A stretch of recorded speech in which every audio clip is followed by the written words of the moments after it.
Is that him? That's not him. Is that him? I don't think so.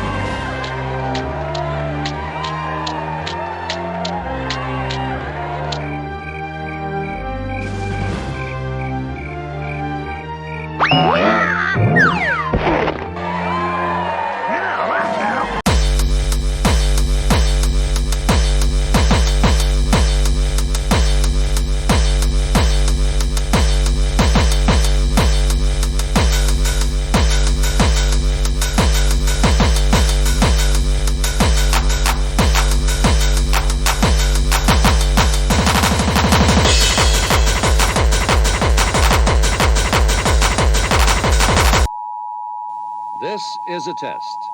This station is conducting a test of the emergency broadcasting system. This is only a test.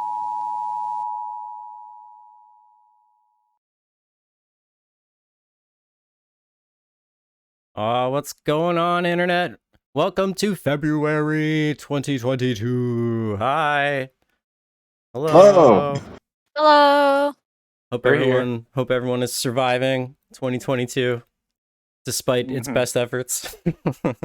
We're all here. We all made it. We're all still here. Uh-huh. That's the important. Making the best of it. Despite everything, it's still us. We got a Yeah. full house. Exactly. Full house here.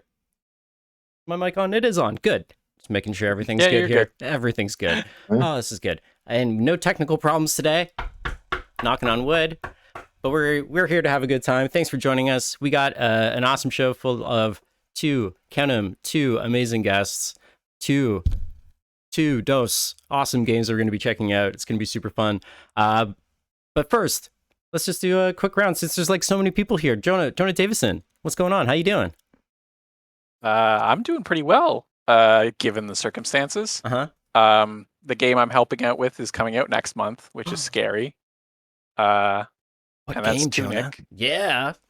It's Tunic, and it's gonna be great. And I can solidly say it's gonna be great because I found all the bugs, and there won't be any bugs. And Good this is job. not a binding contract. Wow. Amazing. Put that on Excellent. your CV. Jonah found all Yeah. the bugs. All of them. Doritos in the chat for Jonah and for Tunic. Also, Eric Billingsley's working on that. So Sure. Absolutely. the game's gonna be fucking awesome. Go buy that. Who else we got here? Kezia. How you doing, Kezia? Oh, I'm doing all right despite everything. Hanging in there. I don't have any announcements to make. That's okay. Working away at stuff. Someday I'll be able to announce things, but not yet. This is an announcement hour. It's just howdy duties. I like your your Kirby pillow that you got going back there. Oh, thank you. get There's some- Kirby and Meta Knight there. They're hanging out. Let's get some Doritos in the chat for Kirby and Meta Knight.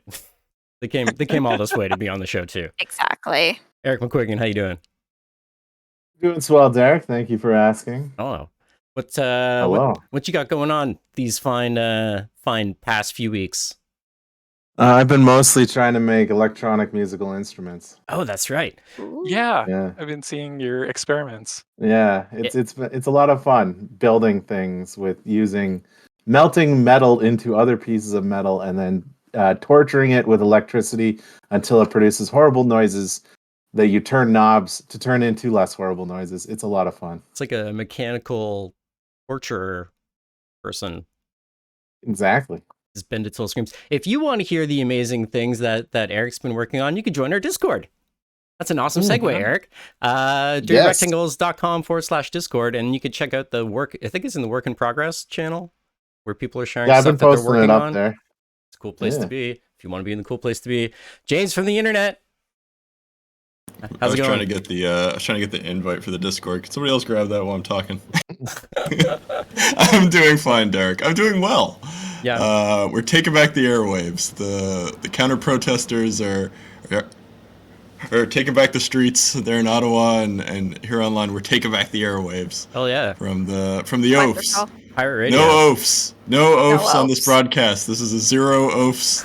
Do you see an oaf on the screen? You never will. I promise you. I don't know what You will that not means. hear one honk, and you will not see one oaf as long as you're on this broadcast. I promise. Fuck yeah.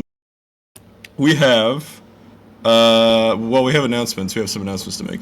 We do. First, but Announcement the Yes. first. Indiecade is coming up. If you want to get your game out there into the world, you could go ahead and apply to that. Indiecade 2020 submissions are open now until I think March, end of March. And then I think there's like an additional late submission afterwards, but probably costs more money or something like that. So you should definitely go and do that. That's probably a cool thing. Is Tunic an Indiecade? Is that getting submitted to Indiecade? I think it was probably an Indiecade like 6 years ago or something like Right. that. And it's just That makes sense. floating around ever since. Yeah. Couple of other announcements. What else was there? yeah. Let me see here. Hold on. I can slide in with an announcement if What you you want. Interactive Ontario is doing a job fair for the Black Youth Action Plan, which is a great initiative. A buddy of ours, Rod, had done some work with them. So we'll drop the link to that in chat. If you are, if you're a Black Canadian, but that's either between 19 and 35, feel free to sign up, and it should be an opportunity, an excellent opportunity. Hell yeah. There you go. James showing the site there. We'll drop a link in the chat there. Was there any other announcements? Yeah, I had a couple. What's up? Our friends at, let me find the link. Our friends at the Hamilton Game Dev Drinks, GDD, I get it, in Hamilton on their Discord, which I'll put a link to. You can see, like, I'm not lying, I'm copying it right now, putting it right in there. Get it in there. They will be having a meeting on February the 24th at 7 p.m. So you can get more information about that on their Discord. I'll throw it in the chat once I find mine. Who needs to go window sleuthing anywhere. for your own information and announcements when you could just get it from everyone else? Dirty Also, Rectangles, you some want the games, RSS feed. some other games came out in Toronto as well. The Come Up, that the Hand-Eye Society's own Rokeshi, if you're familiar with him, he worked on that. So that's coming out soon. I'll put a link to that in the chat as well momentarily.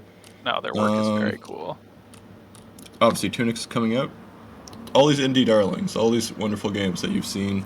Nobody Saves the World from Drinkbox. Nobody Yeah. Saves the World, a game that I worked on a little bit myself in a small role. Not one of the main brains behind the game, but it was fun to work with such a great team on that.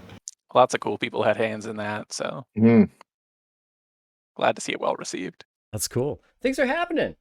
February. It's a new Off year. and poppin'. 2022. People are like, let's do something or something. I don't know. Get out there, make games, show them off on our show. Try. Reach out to us if you want to get on the show. You could always hit us up on Twitter, twitter.com/dirty rectangles or twitter.com/rectangles_TO for our Toronto crew, or join our Discord. Links in the chat. You could also reach out to us there if you ever want to get onto the show, which is, I think, a good segue to kick things off, unless anyone has anything else they want to say. Code of conduct. Oh, yeah, thank you. What's that, Kezia?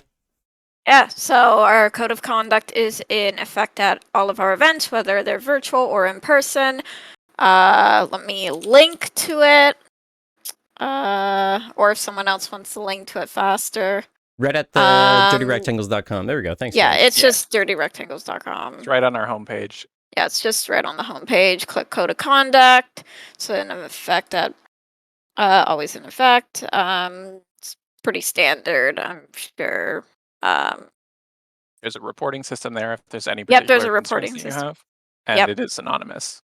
Yes, exactly. Hell yeah. We take shit seriously, and so should you. Exactly. All right. Mhm. Shall we get on with the show? Yes, Yes, Let's hit it. We will be Yes. back with our very first presenter of the evening. Don't go anywhere.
All right, ladies and gentlemen, we are back with our very first presenter of the evening, Rubeki. What's going on? Welcome.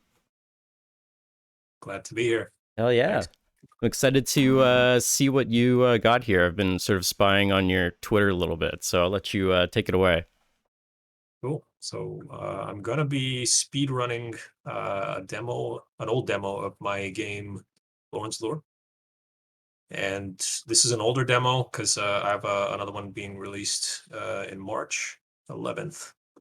And the reason it's I'm making a new one is because I got a lot of feedback from this one after I launched it about a year ago.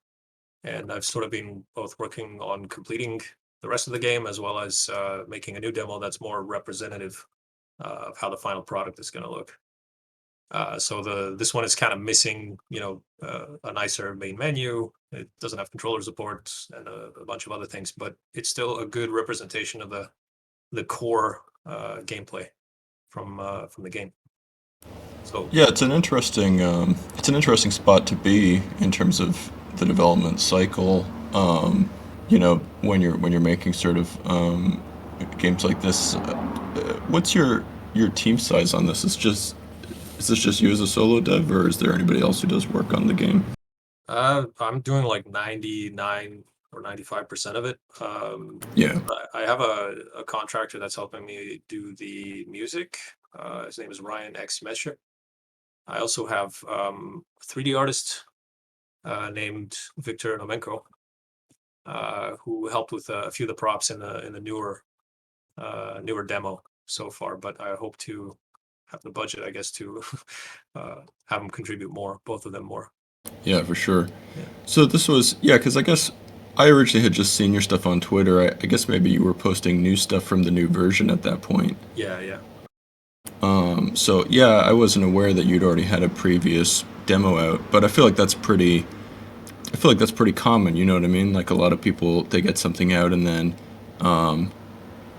it's sort of like, is it as finished as you would like it, or like, is there some things you want to improve because of feedback? Like, I think it's a spot that a lot of people find themselves in. So yeah, it'll be neat to see how your future releases do and everything.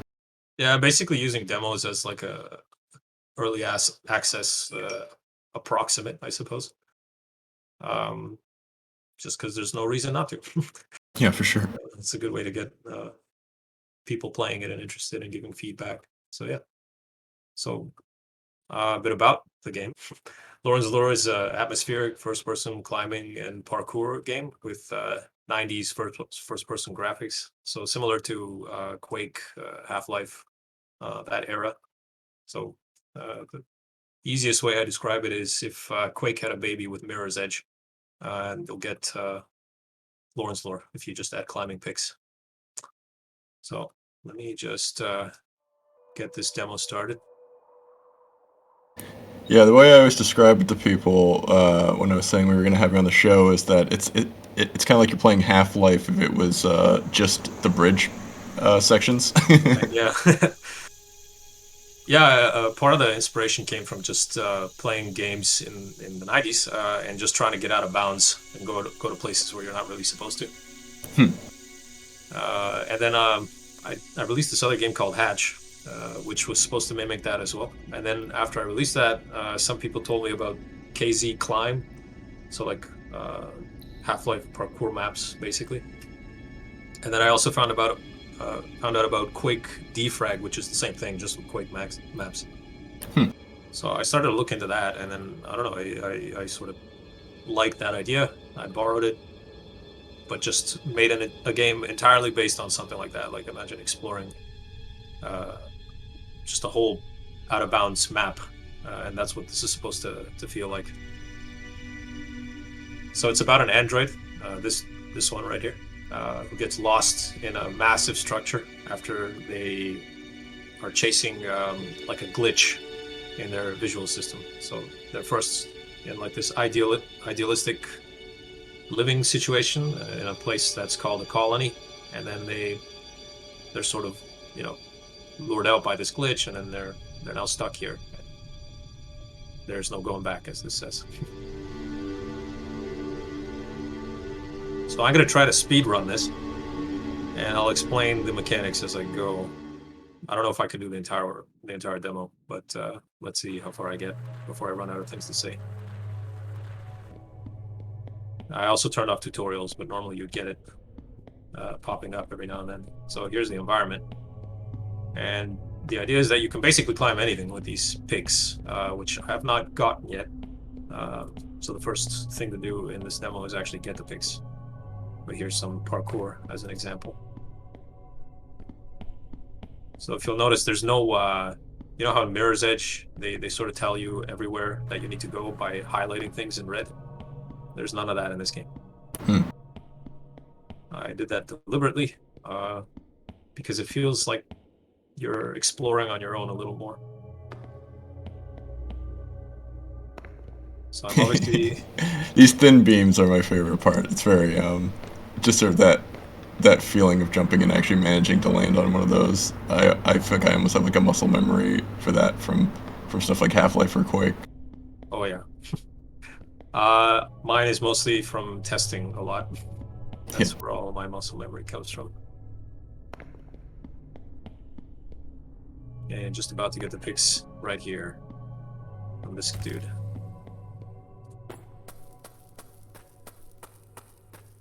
As you can see, you can climb just about anything.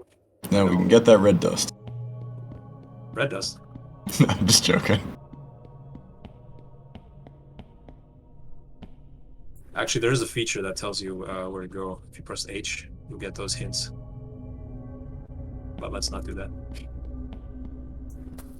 Oh, and here's another key mechanic. You can pretty much restart at any convenient spot. And I did this because I know the platforming is tough, and I don't want people to get frustrated. So you should be able to restart at any point, including even if you haven't died like now. So this will ruin my time, but that's okay. So how does it decide where to respawn you? I just laid out checkpoints everywhere. Oh, okay. I wasn't very smart about it. So it's just whatever's the closest, or whatever the last one you came into contact with is, or something? The last one you came into contact with. Although the closest one sounds like a good idea. Although, I don't know. So there's usually like narrow misses, so... I think it would depend on the situation. Yeah. Okay. And for lore, you'll see these things and many other things that you can scan throughout. And you just hold, and you get a little, blurb about the situation. I won't let you read that. Spoilers. Similar to Metroid. I think the sound of the footfalls is very important in a game like this. Yes, this demo actually does not have material-based footfall sounds. However, the new demo does. New and improved footfall, dynamic audio footfalls, folks. It's important, man. Yeah, I mean, if I'm walking on some kind of a grate, or if I'm walking on some sand, I need to know. Exactly. So I'm at about 3 minutes, 25 seconds now. Ooh, who's this guy? That's the glitch. Also, I can't skip cutscenes in this version, but you can in the new one.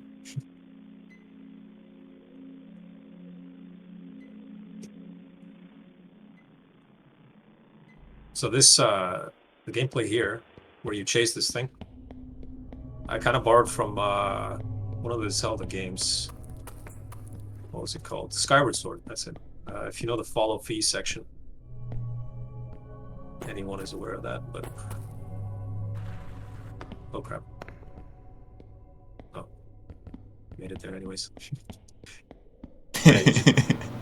Spindly Q in the chat was comparing this a little bit to the old the War Amps a commercial with the robot that gets its arm cut off. Yeah. Oh, yeah.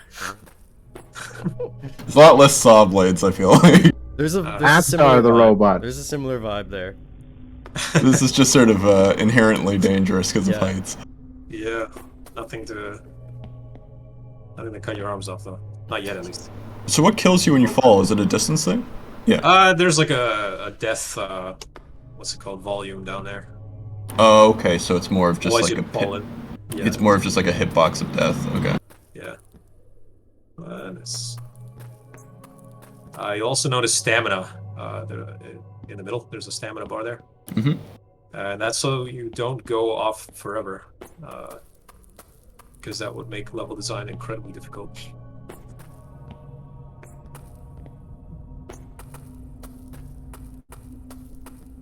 How are you designing levels for this then?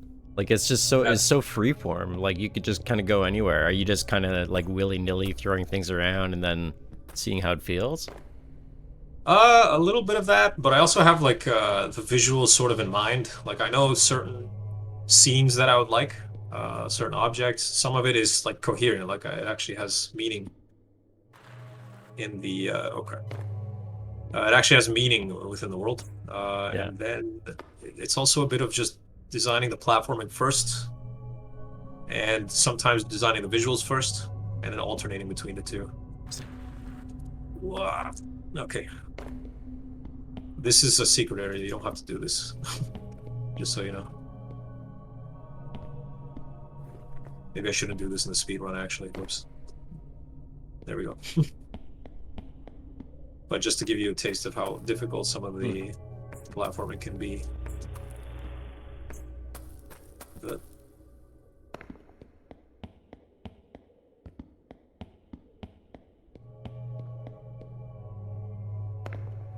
Is there any sort of like a map or anything? nope. This is an unknown place. Why would you have a map? Well, you could be mapping it yourself. Everywhere's unmapped until someone draws a map. That is true. And he's got places to be. He's not drawing a map. No, I was just thinking. I guess sort of my my strongest anxiety about games like this, especially with the way that you've gone about the level design and stuff, is that I like to have some sort of confirmation that I've like discovered something, or at least some kind of a hint of, oh, there was like more stuff in this one area that you didn't do or something. Yeah, there's none of that. Without that, Although there's just that constant niggling fear, right? So you got to go back and keep going. That's on you, James. It's true. Although, again, in the new demo, there are more real-time stats that you can get, so you know how many secrets there are in the level. So I suppose that could help for the issue you're describing. I love the aesthetics. Thank you. So this part is a bit difficult. There we are. I was just thinking of a mechanic if you had like a bag of like stuff at the start of some level, and then like in a cutscene at the start of the level you dropped it, and all the stuff like fell out of the bag and fell down into this pit. And then sort of like your progress meter for if you found everything in that cave would be, did you actually find all your stuff that you dropped or not? That would be interesting. But be a very clumsy android. Mm. They did that at the beginning of every single level. Maybe I just do it once. Yeah, and it just falls down to every single level. That would be an interesting concept for a game, though. You're just a buffoon, and then drop everything at the beginning, and then spend hours getting it back. Reminds me of a Cat Astro Phi, if anybody remembers. We're going back to the Newgrounds days on that one, but that was a game where every level you lost like a little shmup level first, and then your ship crashes and your cat goes flying out of your ship. Then you have to do a little Zelda dungeon to find your cat again, and it always happens every screen. Never played it. Interesting game to look that up. Cat Astro Phi. Phi like F-I... F-H-I. And like Astro like astronaut. Got it. But 9 minutes. The world record is 10 minutes for this. Actually, no, it's 9 minutes and like 40 seconds or something like that. So I'm already pretty behind. Gotta get some RNG in there, really. Get people grinding it. Nah, the speedrunners will hate that. Are the people that are running this game generally like fairly substantially quicker than you at this point? Like I would find that to be such an interesting thing as a game maker, right? When you throw something at that scene and they just destroy something in ways that you hadn't thought of, right? I am constantly surprised by Yeah. the speedrunners in the community. So cool. They always find something that I could never. So it's very good for finding bugs as well, actually. Yeah. But I'm still pretty good. Oh. So I don't know if anyone knows about this manga and anime called Blame. Oh crap. Heard of it. The name is familiar. It is on Netflix, but that was a huge inspiration for the aesthetic. If you want to see any more, mega structure type stuff in general.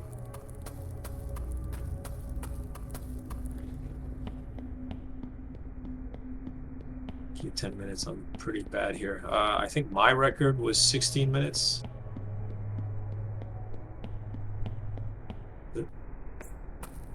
Oh shit. Oh, I mean.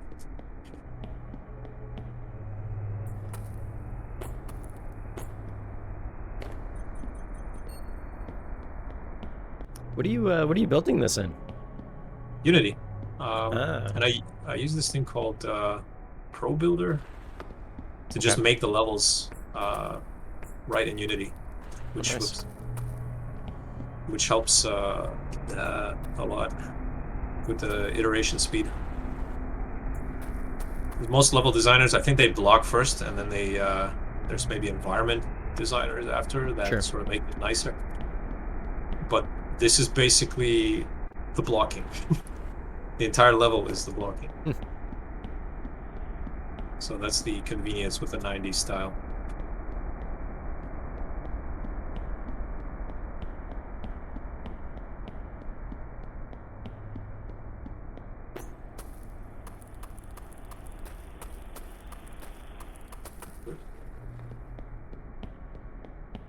Minutes. I think I'm gonna have to skip a bit of things to beat the time.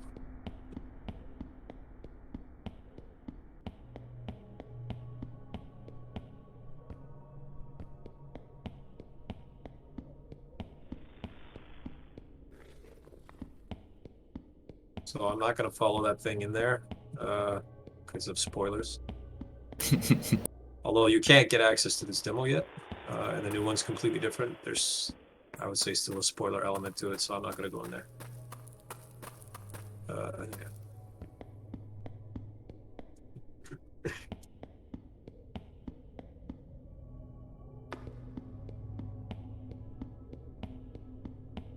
There also is not much to help you find your way around places. So part of the challenge is to actually find out how to get from point A to point B.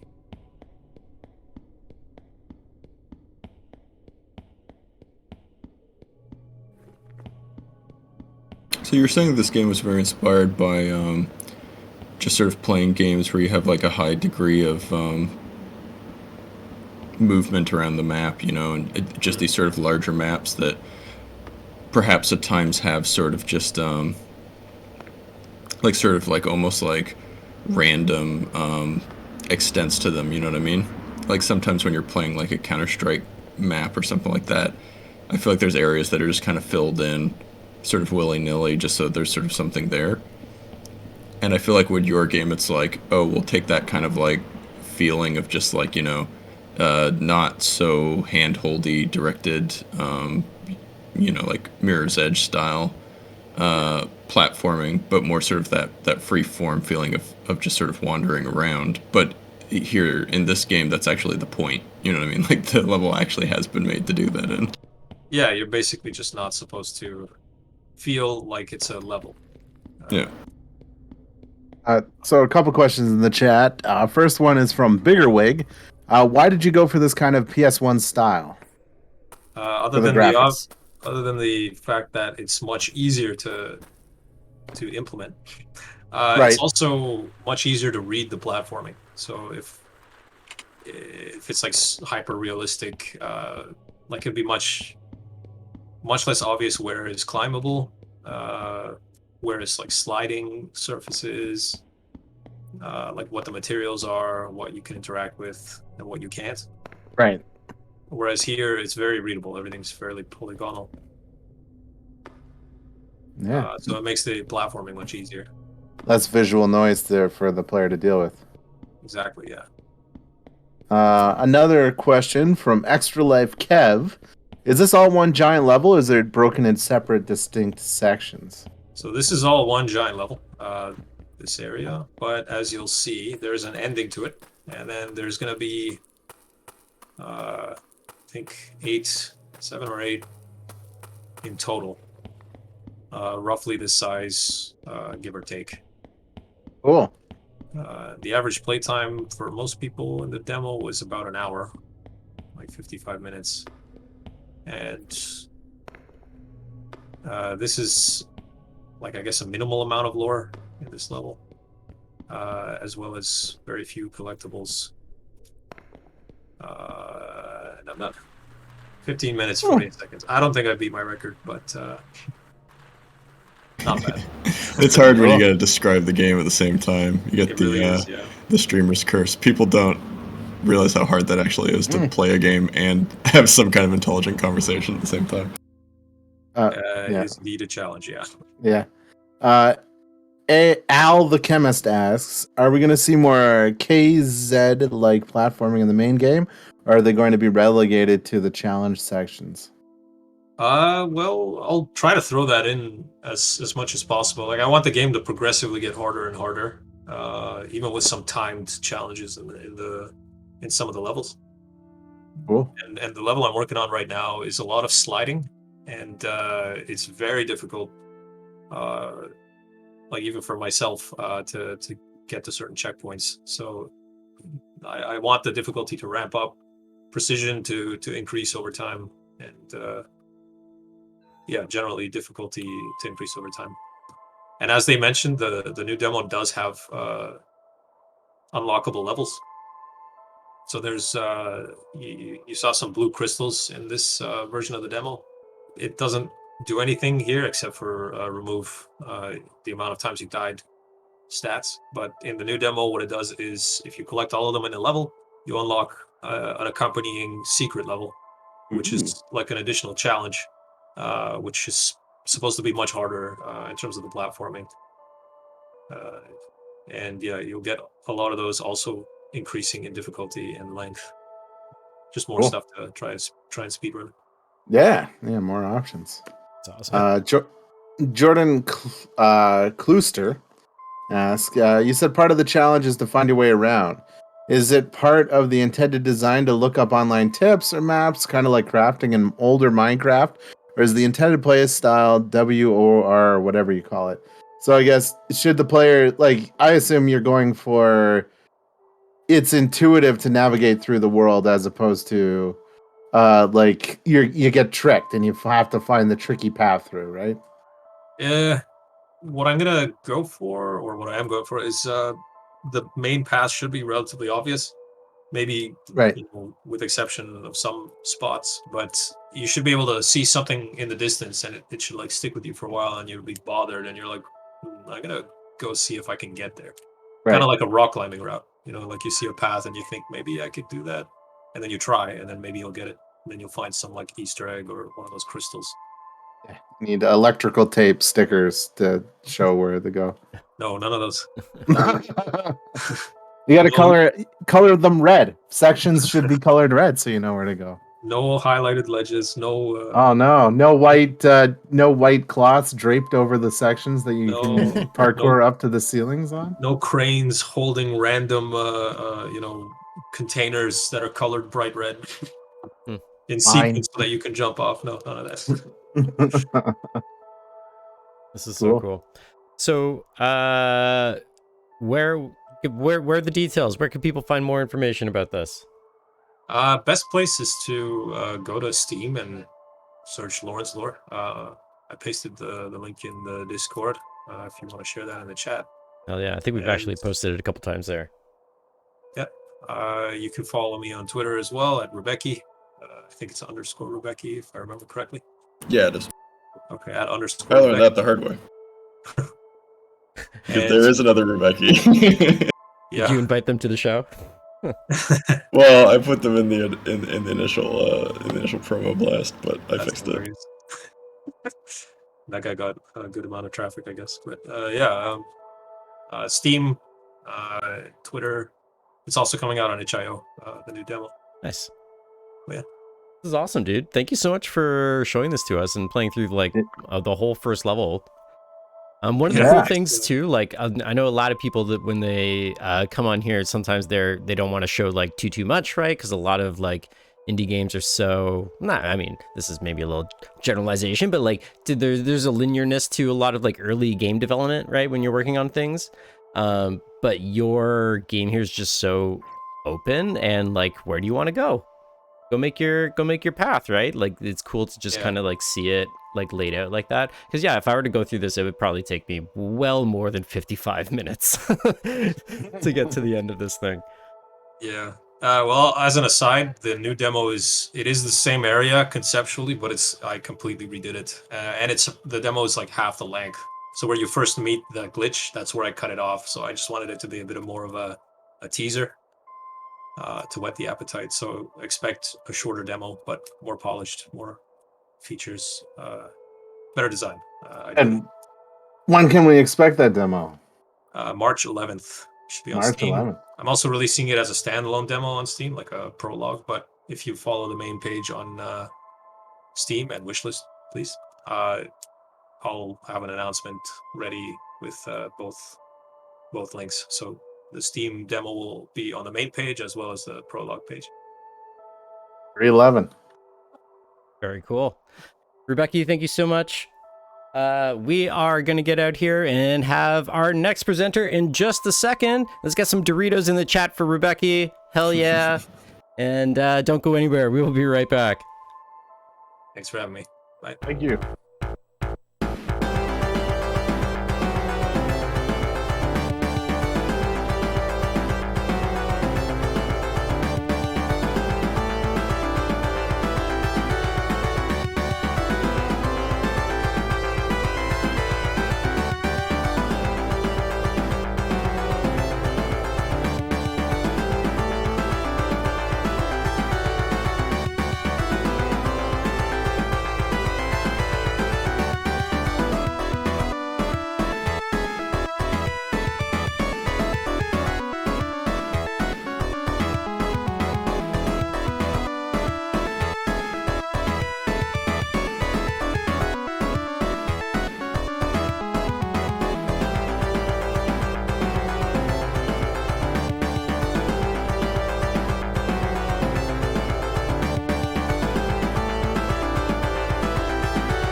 All right, ladies and gentlemen, we are back with our next presenter of the evening, Lana Polanski. What's going on? Hello. Hello. Hi. Thanks for having me here. Oh, thanks for coming.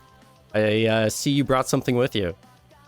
Yes, so I was asked to bring a game to demonstrate. And most of the games that I play on my stream, so my stream is called The Freak Museum.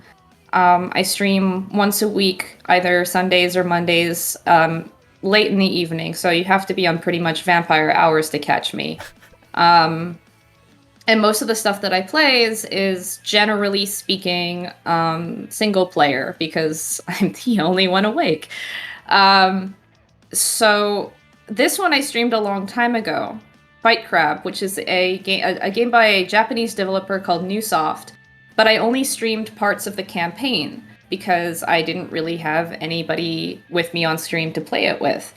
So I thought might be a fun idea to revisit Fight Crab and play it with people here, and get the full multiplayer online match experience. Oh my goodness. As someone who's frequently in vampire mode, I often catch Lana's streams of various funny games, and so I thought it would be fun to have her on Dirty Rectangles. Yeah, we appreciate you getting up early and joining us. I mean, I don't forgive you, but it's fine. I'll get over it. I generally like to play stuff that doesn't really get a lot of attention. I play a lot of indie stuff. I play a lot of weird, obscure, miscellaneous games. I try to go for things that are a little bit more niche or have maybe more cult appeal. And I like fighting games, and I like battle arena games. I'm not really like a Fortnite player or anything like that, but I find them fun to play. Mm-hmm. But it's very rare to find one that sort of sits in my wheelhouse of something that would be perfect to have on my stream. And then this just came across my timeline one day. And I'd never seen a 3D, almost like Virtua Fighter 3D battle arena game with crabs, and that's the whole conceit. So Newsoft is a developer that only seems to make games about aquatic life beating the living shit out of each other. So to my knowledge, they only have this is the versus. I wanted to go to the tutorial to show you guys. They only have 2 games as far as I know. So there's this one that came out in 2019, and then there was a previous one that came out in 2016 called Ace of Seafood that I sort of described as being like, it's like an open world, like third-person shooter where you play as a fish, or again, crabs are also part of the equation there, and various types of crustaceans. But you can also be other types of marine life. And I describe that as kind of almost being like a Counter-Strike underwater, but I think it would be more accurate to describe it as being like a submarine combat sim. It has sort of like flight sim mechanics a little bit, but instead of being like a submarine or a plane, you are a fish with a mounted gun. This one is a little bit different. This is more a hand-to-hand melee combat with weapons. There are various weapons in the game. And torpedoes and things like this. Overkill of a SE is asking, which crab is Kage? I don't know if that's an inside joke of these games. Kage's my roommate. He's the roommate crab. The roommate crab. All right. Yeah, no, if I had to describe sort of a general vibe for the games you often have on your stream on the Freak Museum, it's usually games that are little known, but seem to have like pages and pages of like Wikipedia lore. At least they should. They should. Whereas I feel like this game is maybe a bad example of that, or perhaps you going against type a little bit, in that this is more of just sort of exactly like the lore doesn't seem to go past the initial concept, I would think, right? Maybe I'm wrong though. I mean, I haven't seen the design docs from Newsoft. Maybe it's like the Pepsi logo design docs, and it goes all sorts of metaphysical places I wasn't expecting, but I haven't had a chance to take a look.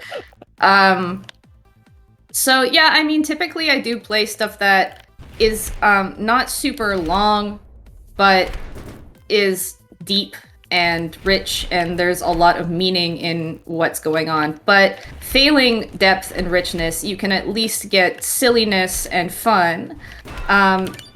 It's speaking of being difficult to explain something while you're trying to do it, and this is me trying to like demonstrate the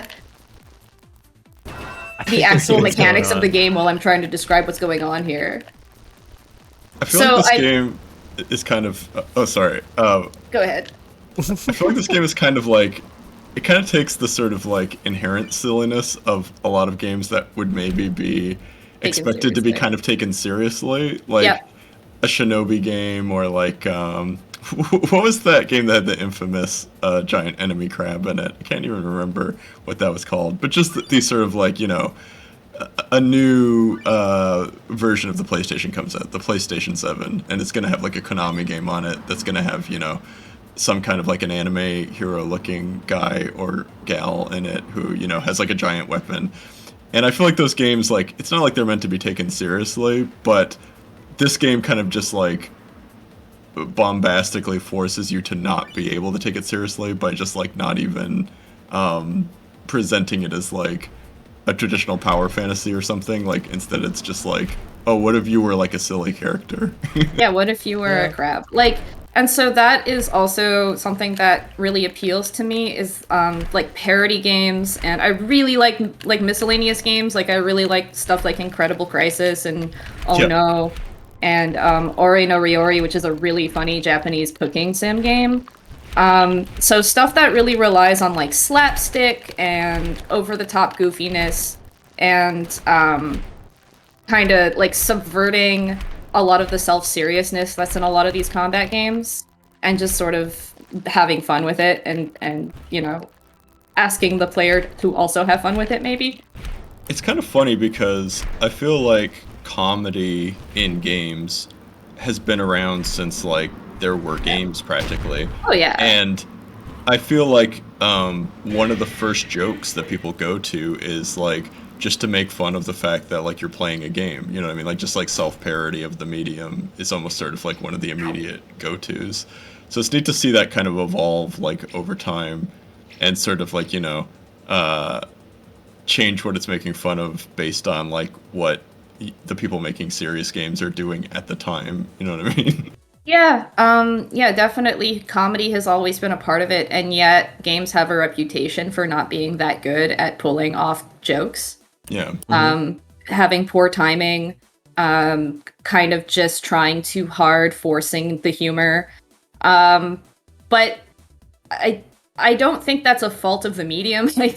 I hate to say it, I think that's maybe a fault of the people making the games not necessarily understanding how to be funny, so to speak. It's kind of like on the same level of programmer art, where like you can have a programmer art and sometimes it can be kind of like a magical thing, like that Kirby picture that was like memed forever, right? Or it could be like terrible. But like that's sort of the same thing with like a lot of comedy when it's like, oh, I don't do this professionally, I'm just a programmer, but I want to do something funny. Here's your programmer comedy, and chances are it's probably not going to land. But sometimes you end up with something like crabs with knives. Yeah. I mean, it can be really as simple as that. And that in itself, I think, can have a lot to say about the sorts of games it's making fun of. By making it into something really exaggerated and over the top. And so that when you go back to playing something like Virtua Fighter or something, you just gotta laugh at the silliness of everything that you're doing. It's like watching something like Gurren Lagann, which I'm a big fan of that kind of stuff. I really like super colorful, over the top animes like that, where on the surface, it really doesn't seem like there's a lot going on, but a lot of it is a subversion of conventions of, you know, other sorts of animes in a way that actually gives it a lot more meaning if you stick with it and realize that there's more going on under the surface. And I actually find that holds true for a lot of games, that usually funnier games also are generally more meaningful games, and they actually tend to be a lot better at understanding the dramatic side of whatever they're making fun of and have a more clarity in communicating their ideas that way. Okay, did you just level up your crab? I missed this part. Oh yeah, so there is a leveling system, so you earn like crab points for winning battles, and then you can upgrade your crab. So you have I just upgraded my strength because it's what I could afford. So you have a variety of different metrics here. So you have strength and resistance and endurance and dexterity and agility, which is not really something I associate with crabs, but maybe that's my own bias. Endurance, I do. Endurance, I would definitely associate with a crab. But Right. So in any case, you can upgrade your crabs, and you can also you can upgrade your crab. There's a selection of crabs you can choose from and unlock, and you can also use weapon upgrades that you find in the environments. So I mentioned there's knives and there's a mallet. There's like a Triple H hammer in one of the levels, and there's like rocket launchers and torpedo jets and shit like that you can use. Hopefully they can put Sting's baseball bat in the next patch. What was I thinking of? Oh, look I at was that gonna guy. say I had some fiddler crabs as pets actually when I was a kid, and they seem quite dexterous when they were eating their sand and blowing their little bubble foam. You can also buy weapons and sell stuff that you pick up. And we can set up, if you want to try playing it, we can set up a room, and I can invite people to it. Yeah, just set it to Should I cut away Final for a Destination, second? no items. No items. No, all the items, please. All the items. Do you want like to Bomberman. Do you want to invite me, or do I need to? What do I need to do? I'm trying to see if I can invite you right now. So here, I've just sent an invite. Game. So hopefully you got it. I did, but I can never remember what the Steam thing to bring up the friends thing is. What is it, like Control Shift tab or something? Shift tab? Yeah, it was Shift tab. Okay. Awesome. Oh, I think I accepted it. Yeah, there we go. 2 crabs enter, 1 crab leaves. So is this versus or is this co-op? Before you were saying co-op. Well, there appears to be both an online multiplayer where you can play online with randoms or play with your friends, and that seems to be competitive. But there also is an online co-op here. Do I need to set anything up, or should I just go to fight or something? I think we can just go to fight. Because we already have the co-op set up, and the only options it gives me are to exit or not exit the network match. So, pretty sure we just gotta fight. Step Oh, 1, or there's fight. online co-op. We could do that too. Fight, fight, fight, fight, fight. If we fight, I'm gonna get destroyed. I was not pretending. It's I was not pretending to be very unfamiliar. simple. It's like your bumpers to block or dodge, your directional pad to move around. You can pivot using your left and right stick, and you can attack using your trigger buttons. Yeah, I had a look at the controls. My my manual reading nerd gene was still activated, and I looked at the control menu already. Well, then you're gonna be a So pro. it says crabby chivalry, swords and shells. It is said that there are fabled crab guards, all too familiar with medieval weaponry. So I believe this one takes place in a medieval banquet hall. It's like fucking medieval times. There's another one, I think my favorite one, which takes place at a seafood restaurant on top of a table full of food. Oh my god. Yeah. Well, there's 3 of you.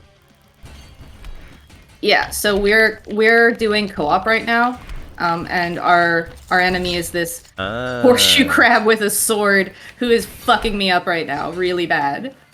I'm pretty sure I can use. Yeah, you've got the candlestick, so you're good.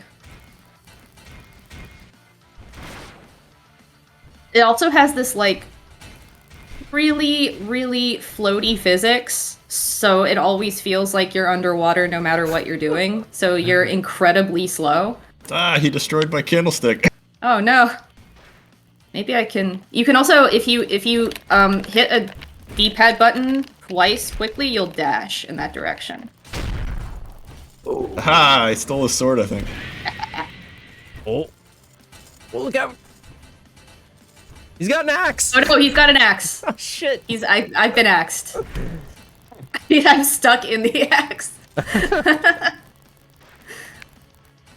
gotta get a weapon, like really bad. Oh my goodness. Can you use just like most anything that's small? Can you like pick up anything, or is it like specific Pretty weapons? If any item that's indicated that you can pick it up, you can use it as a weapon. Yay. Yay! Victoria's friends. Ah, lobster. Get out of here, lobster. I try to throw my sword. Careful, he's I got more somehow here. have a chalice. I have acquired a chalice. Seems not that useful. I'm just here to drink. Long arm crab. Oh, hold on. I That got is somebody. very green. I got somebody at the door, but I'll be right back. Uh-oh. Oh no, you're abandoning me! In my time of need! James? I'm James? getting hit with a big hammer. Oh my goodness.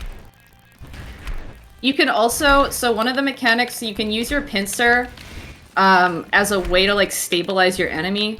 So it's kind of like grabbing their collar and punching. So you can kind of hold it with your pincer, and then just like use a trigger with the other pincer. There's a level of gang beasts to this, right? I think, in terms of the combat, it feels like. A little bit of Power Stone, maybe. Yeah, for sure, Power Stone. Sorry, I'm back. Hopefully I wasn't getting bodied. It's okay, they've all ganged up on Lena. Yeah, well, I beat up the long arm crab, and I've acquired a sword.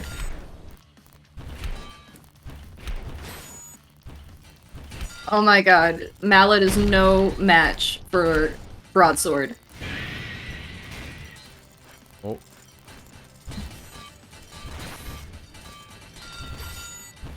I have a amphora and a broadsword. I was gonna ask how many possible types of crabs could there be, but I feel like I don't want to know the answer to that. There's, so you are aware of, the carcination process, yes? I am. Please go Yeah. on. Okay, so crab is one of the most efficient biological systems in existence.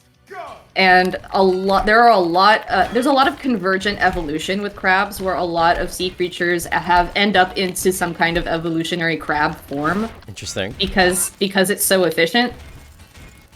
So there are a surprisingly large number of crabs with a really, really complicated phylogeny. Huh. Which is to say, like, their evolutionary history. That's so interesting. It all converges on crab. Huh. The ultimate form structure. Yeah, Figure. which was also what makes the crab the ultimate warrior. He's not the wrestler. Ah. I didn't mean it in that way. He's not. TBD. I hope they're not anything like him, actually. I wanted to grab this axe, but I just couldn't get it. I ended up grabbing a candlestick by accident. This crab yeah, with you the just- 2 swords. Oh shit. Oh my god. Like a lot I'm of trying to something like. I'm trying to like reach through his guard, but I got pretty fucked. Is there friendly fire, or do I not need to be as careful as I'm being? I'm pretty sure there is, but it's okay. I'm not using defense at all. Like there's no strategy here. I'm just clickety clackety on the triggers. I'm just mashing it. Take that, you villain! I think I'm spectating now. Oh no.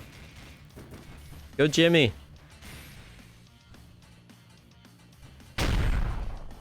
Is the health ticking up or down? I didn't really know. It is going up. Okay, yeah. Yeah. It sort of has that kind of Smash Brothers thing Right. going on.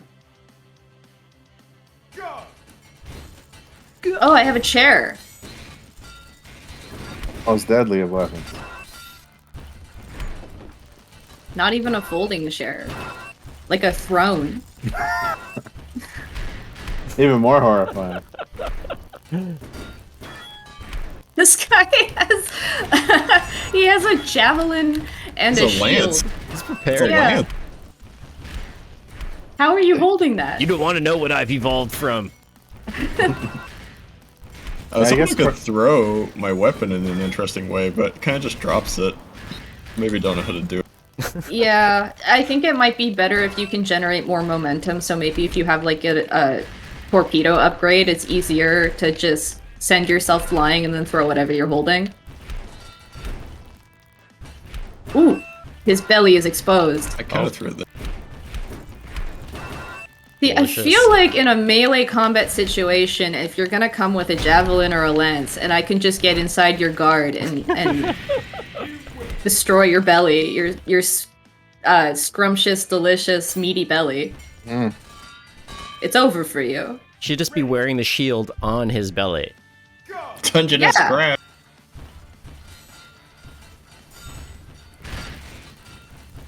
The crabs have evolved about 5 times, Ah, at least.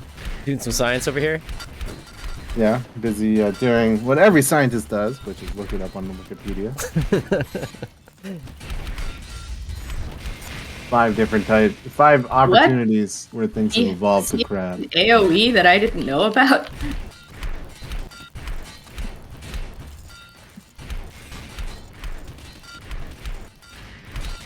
Yeah, I feel like in these situations, these long range weapons are more of a hindrance than they are a help. Yeah. It's probably like think it's lots of definitely- damage, but if you can make it hit, if you're distanced. Oh, it's if you got a spear or halberd, you want them at the end of it. You don't want Yeah. them inside your range. It's more science. That's just basic fight IQ. Ah, I'm stuck on his hammer. Get him. There we go. Get him. I feel like it's probably much easier with co-op like this because we keep on ganging up on everybody. Yeah. Well, that's what happened to me when you left, is that every crab just immediately targeted me.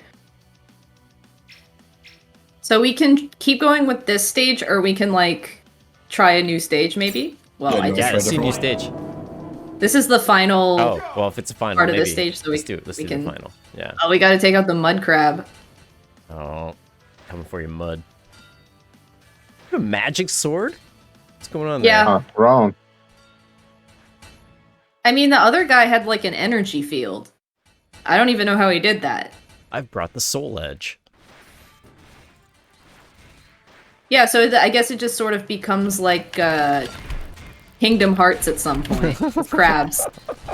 Why not? Yeah.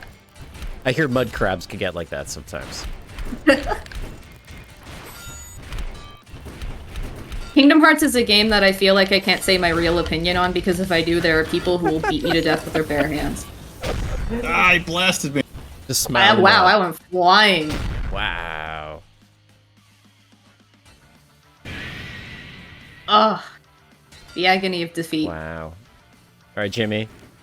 It's all on you. give I me got Gibraltar. murdered at 39%.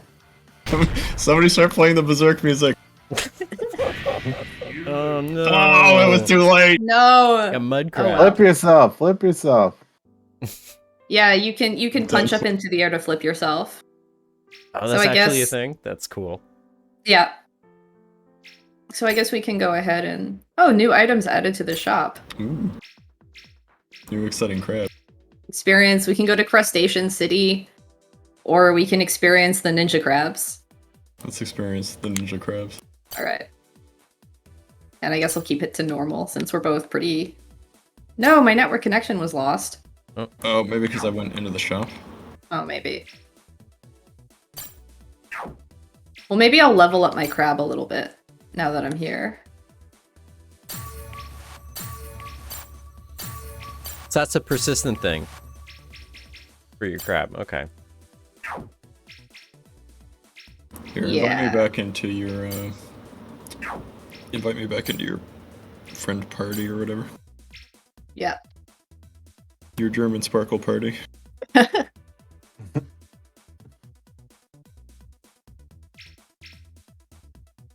I think I have to. So I'm a level 6 snow crab. I have to like unlock other crabs. Okay. So let's go into the crab zone. If we Okay. can. For centuries, a group of crab assassins has been plotting in the shadows. Oh, I love this.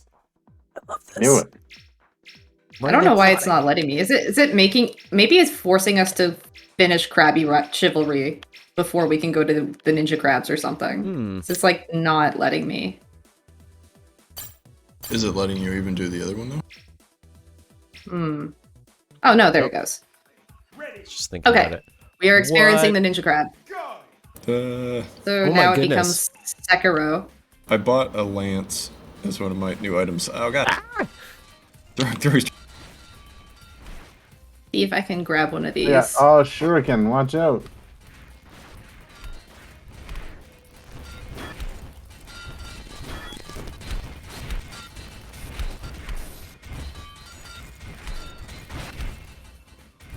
I do remember this area getting pretty hard. And I had to actually my shuriken. It didn't actually think about my strategy instead of just going in guns blazing. work. Just gonna whack this guy with my shuriken.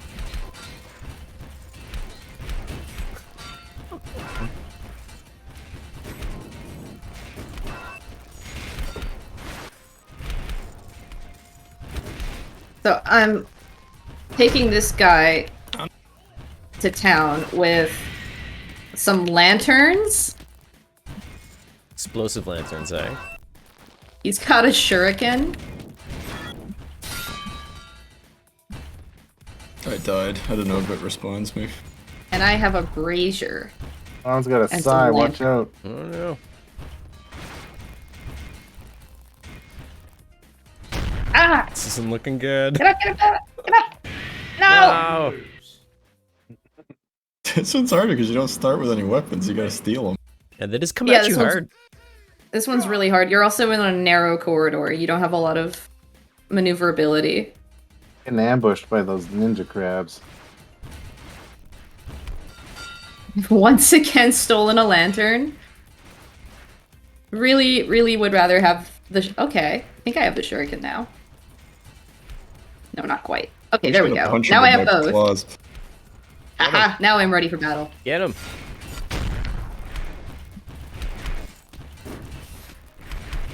Hey, I saved myself. Yay. Finally, vengeance.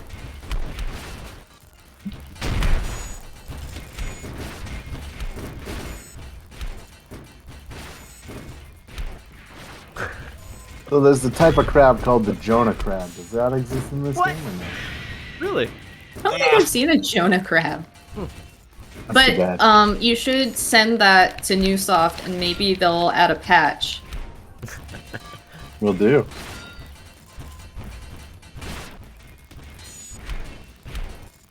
What was the crabs in Metal Gear 3? I can't remember. Mangrove crabs? I don't remember. Was it crab? Well, I guess you can. I don't know. I think I'm thrown off a little bit because the claws are like the way they control. Like I'm the kind of guy who always changes his controls to like airplane controls, Alright. which this does not have. This has the Oh opposite. no, I'm dying. You gotta Come think on, like a come on, crab. come on, come on, come on. Oh, I love that death mechanic. So when your health gets high enough, you flip over, and then you're just mashing to try and flip yourself back over, basically to Yeah. save it. That's cool. People are clambering Yeah. on top of you. I like it. yeah.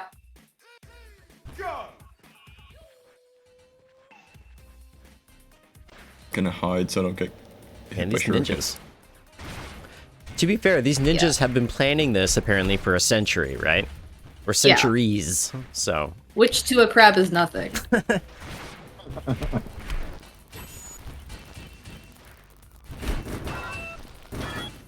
Okay, now I've got you cornered. Yeah. Body blow. And I've got both of your shurikens, and I've got you cornered. Yeah, take it. Aha.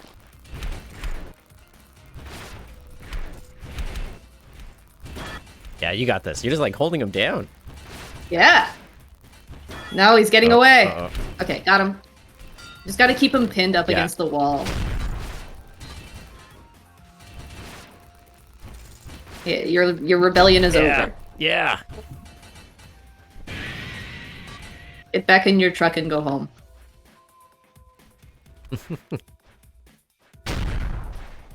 Can you throw one of those like he did? Yeah, I'm pretty sure I can.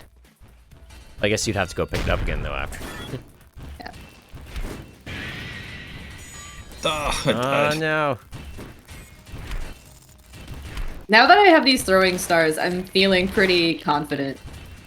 They're like a pretty good melee weapon. They're excellent. I can really Oh yeah. I right in the really corner. feel like I'm bullying these crabs now. Get him. Get him. Revenge.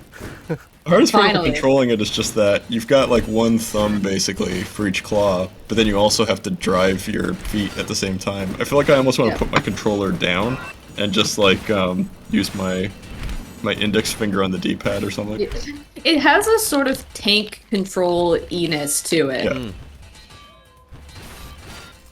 Like, that is, I think, the biggest challenge in the game, is learning how to maneuver your crab. It almost feels like one of those games like Crossout or World of Tanks or War Thunder, where you have to, like, build and then maneuver some, like, large piece of, like, machinery, a tank Right. or a submarine or a plane or something. Yay! I like that they've. It was important enough to have 3 separate inputs dedicated to the crab's claws, and then movement was relegated to the D-pad. Yeah, no, the movement is by far the biggest challenge in the game. The actual combat isn't that complicated, it's just learning the terrain and learning how to maneuver around it. Which makes it... Side dagger forever. I finally have it. They got fans and punching daggers. This is Oh very dear, cool. I'm gonna see if I can come up behind this, this red frog. Ha!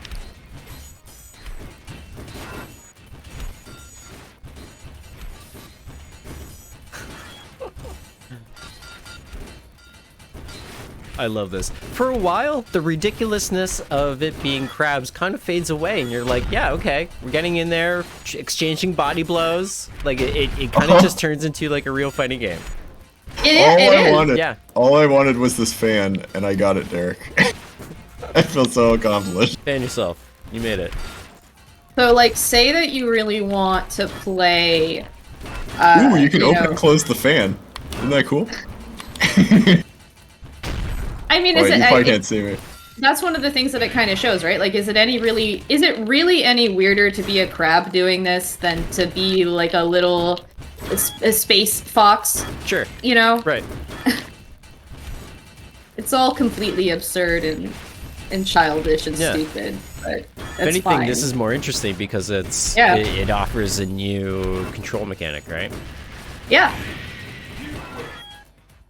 I love that I can open and close my fan.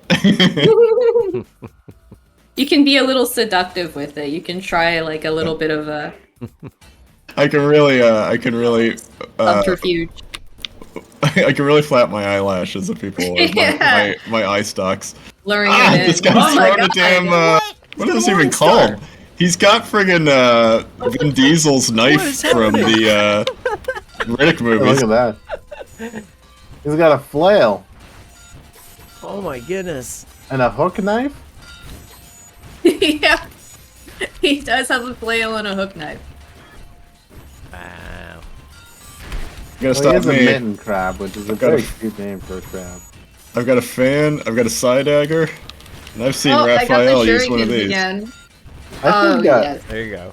I think a flail would be a pretty effective weapon against the crab. I would say so. Anything that you could just create a radius of death around yourself and minimize your own actual movement. No, I wanted to get that rapier so bad, and I paid the ultimate price for it. Should have just stuck to my side dagger. Oh no, this guy's coming up behind me now. Oh no, I gotta pivot. I gotta move out of the way. See, this is when if you have somebody who's kind of coming up from behind you, and you need to be able to pivot quickly to the side, that's where those two, that's where that mechanic where you use the two joysticks comes into play the most. Right. Huh. Seems like that Riddick knife like returns like a boomerang. Yeah. Yeah.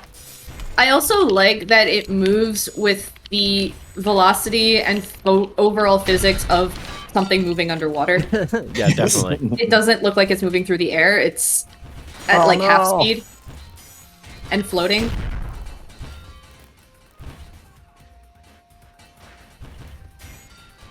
So like a funny way to kind of imagine what's going on here is like you've got a little tank. You've got a little tank and it's full of these crabs and you've put little, you've put little houses and stuff in there and you've put a little medieval castle and you've put, a little like a little city and a little table and all of your fishies are as far as they're just swimming around in there happily. But if you were to look a little closer, you'd see that an epic battle for the ages is raging inside of your little crab tank. Where did they get all these martial weapons?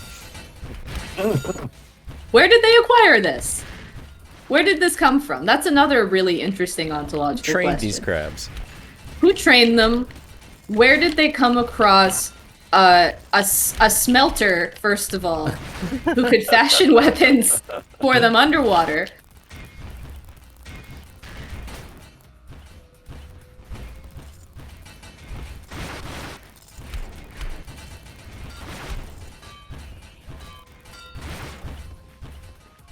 Yeah, I mean, it does kind of feel like maneuvering sort of like a light tank.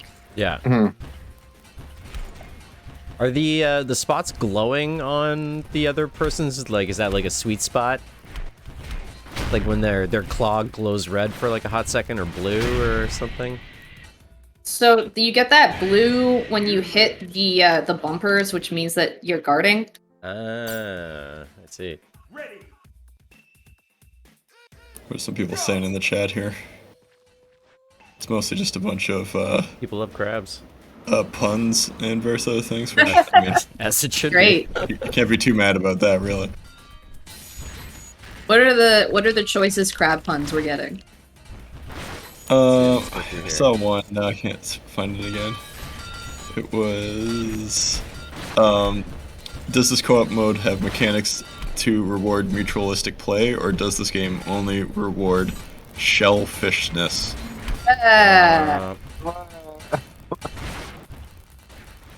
Better call it crabulence. Bigger wig.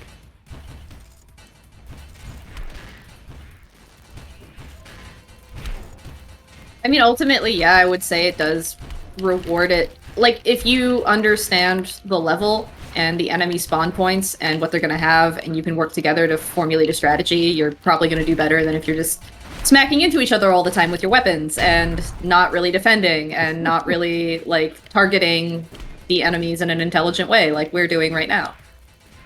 It does seem more like you're role-playing crabs properly in this way, though. Yeah. Well, like, it's sort of like, it teaches you empathy for the experience of being a crustacean. I remember going to visit the West Coast when I was younger, and there were a ton of crabs around, like little beach crabs all over the place. And there was also a ton of starfish, and somehow the starfish were eating the crabs. And I thought, how can a starfish eat a crab? How does that happen? The sea is weird. They got mouths, starfish. Those things are creepy. Aren't starfish like immortal? Isn't that a thing? There is a thing with, I don't know if this is true of all crustaceans, but I know it's definitely true of lobsters, which is that So when they shed their carapace, the carapace that is exposed underneath is technically like the cells are younger. So they grow as they age, but they don't necessarily biologically like biodegrade in the way that like human entropy works, or like the way that it works for mammals. But what would happen is, so normally what happens with a crab, or I guess a lobster, is that they don't necessarily die of old age, but what will generally tend to happen is that they'll die of environmental factors, like something eats them or something or other. But if you were in a vacuum to just let a lobster get as big as it could possibly get, theoretically speaking, yeah, it could live for a super long time, but eventually it would get so large that it would collapse under its own weight. And it would just sort of auto-destruct. That's crazy. Yeah. Crazy. Huh. Space lobsters. Well, Terrifying. we're closing in on 9:30. Do we want to start wrapping up? Sure. Sure. Sure. Did you research your crabs while you've been playing this game, or is this just something that you knew? I end up in a lot of Wikipedia rabbit holes. It's fair. Okay, And let's I see like how this to- round goes. You know, I don't have like real marketable skills, but I know a lot of trivia, and I like to bring that to the experience of watching my streams. So are you still doing much in the way of like writing and stuff like that? I haven't been keeping up with your stuff. Not recently. What was the last thing I wrote? The last thing I wrote was probably something that I wrote. I think the last thing I wrote was an article I did about like IP law and monopolism and how that kind of like helps us understand like Disney and Amazon and Spotify and stuff like that. Amazon like going after individuals for illegal streaming or whatever. So I wrote about that a while ago, but that was, I think, like the last thing that I actually published, and I've mostly just been focused on streaming and on doing like art commissions, because like I'm also an illustrator. So it's not as if I don't enjoy writing. I do, but it's a lot of work for not a lot of money. And I kind of just needed like a break from sending out pitches and stuff. And I'm very lucky to be in a position where I can pretty much just rely on being a presenter and making art for a while before I'm not somebody who can really hack it at like doing a beat and writing just like boring like press release rewrites over and over again, because that's what a lot of game industry writing kind of is on a day-to-day basis. You're not really writing a lot of like super in-depth feature articles and cool interviews and exposés. I mean, sometimes you get to do cool stuff like that, but most of the time a lot of what you're doing is just glorified press releases, and I find that boring, and it also doesn't pay very well, so it doesn't feel worth it to grind like that. I'm too fucking old at this point to want to do that or have any enthusiasm for it. So I would rather, because I'm in a position where I can pretty much support myself off what I'm doing and it doesn't make me feel like I'm going insane, then I'm just gonna do that. And then sort of every so often, if something strikes me like the IP law thing, because fair use and copyright stuff, because a lot of the stuff that I play is older. On stream, a lot of the stuff that I play is, I don't want to say I'm doing anything illegal, but sometimes the only way for me to even be able to access and present the material is to do things in a use less official channels, let's say. Right. And it's literally the only way that I can even remotely figure out how to, the only way for me to show this weird, like PS1 Japanese miscellaneous game that was never localized is I have to emulate it. There's no other way. Yeah. And I have to find maybe a patch where somebody did like a fan translation, if such a thing exists. Like, that's the only way I can actually show this shit to people. So that's very near and dear to my heart, that question, because the more that media is like privatized, and the harder and harder it is to actually access this stuff, because it's being hidden behind paywalls or in some company, some corporation, or some private person's vault in their private collection or something. The harder it is for people to have a sense of what's out there. So it kind of like lowers the scope of people's imagination if all they ever see is what's officially presented to them. Yeah. So you get to, that's why Disney can limit your scope to whatever Disney decides to publish, right? And that's why they have such an interest in destroying smaller competition and of monopolizing and gobbling up the entire like cultural space and just making it into just this monoculture. So that was a topic that was really important to me because it directly impacts what I'm able to do. And it's really frustrating to think that people like, for example, the Internet Archive, which I've relied on the Internet Archive a lot for the kind of stuff that I'm doing, especially with finding older games. And I've relied on the Internet Arcade a lot, which uses a browser version of the MAME emulator, which is not so great for streaming, unfortunately, because the bitrate drops to like a negative number, but it's really, really good for finding stuff on your own. And they are currently being sued by a bunch of publishers and authors, wealthier authors who are basically just trying to make it so that libraries and schools have to buy their material. That's what this actually comes down to, and they keep making it out to be about like paying artists and creative freedom, but ultimately all it really comes down to is they want to make it so that they can monopolize that industry and force people to have to buy their stuff and only their stuff. And the way that you do that is by undermining there's this little carve-out exception in copyright law about fair use that basically says that if a library like purchases material and then reproduces it for non-commercial use of some kind, like some kind of either sharing or renting or whatever, like a library would, then that's not illegal. And that's exactly what the Internet Archive does when they scan material, or put it up for even if it's just streaming it directly off the site or something.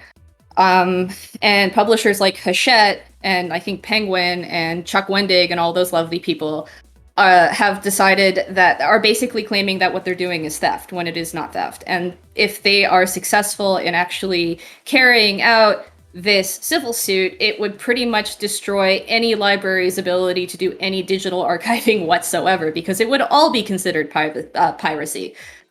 Which, as you can imagine, for somebody like me who relies on internet archiving in order to access older software, it's really important that I have some way of publicly accessing and demonstrating those things. Otherwise, there's a lot of stuff that is not really considered profitable, that will just never, it won't get remastered, it won't get re-released, nobody will see it ever again. And if I tried to show it, I could be breaking the law.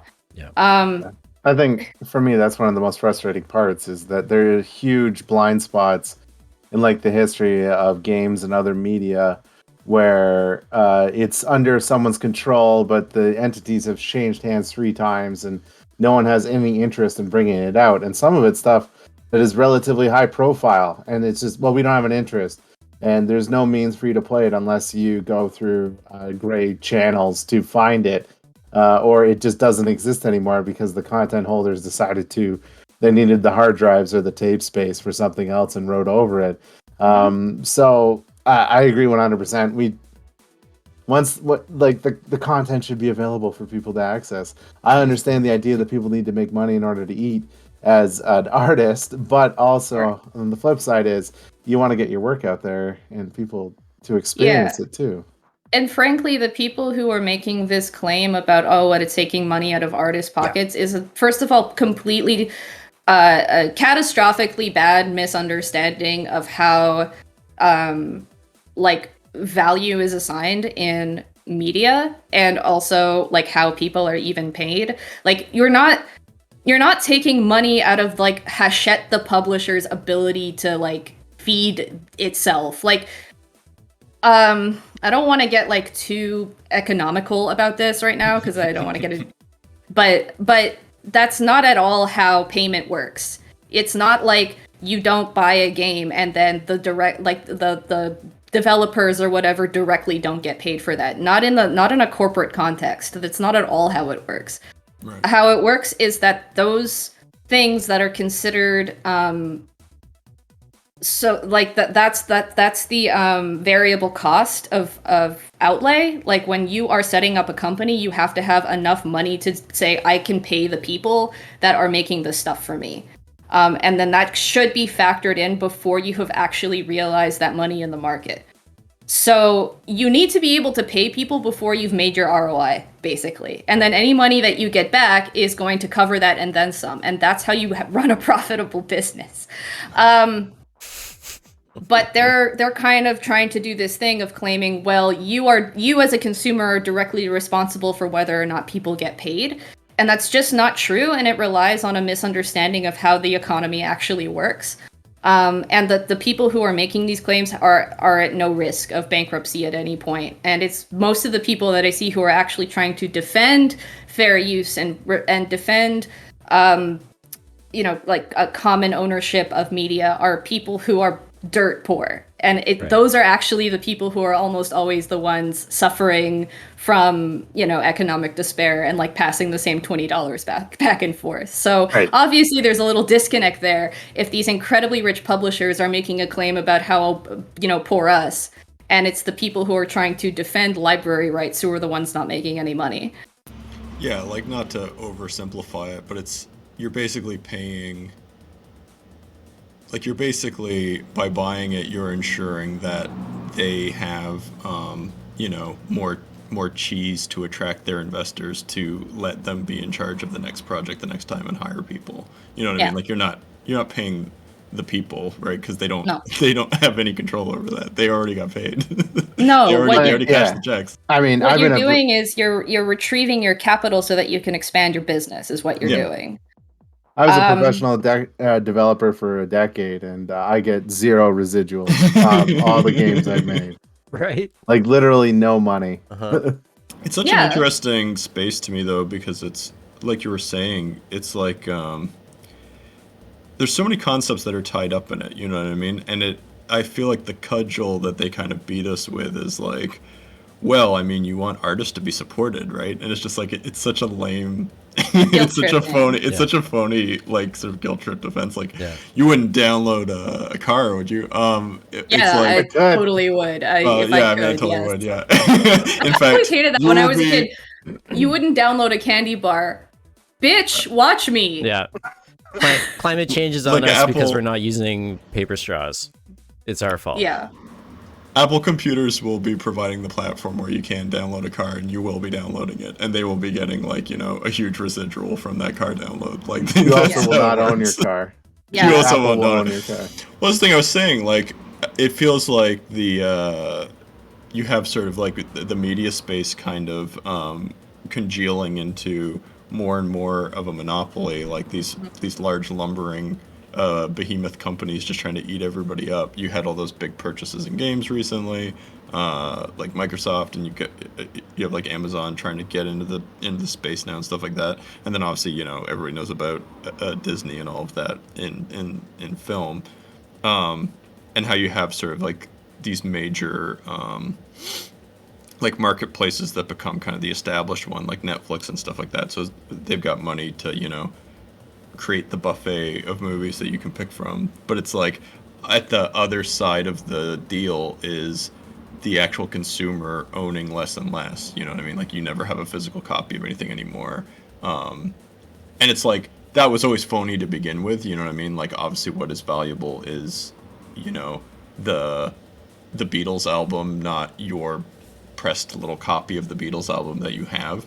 But it's like it's sort of funny to see it get more and more virtualized, but then like this fight over the money still being very real of like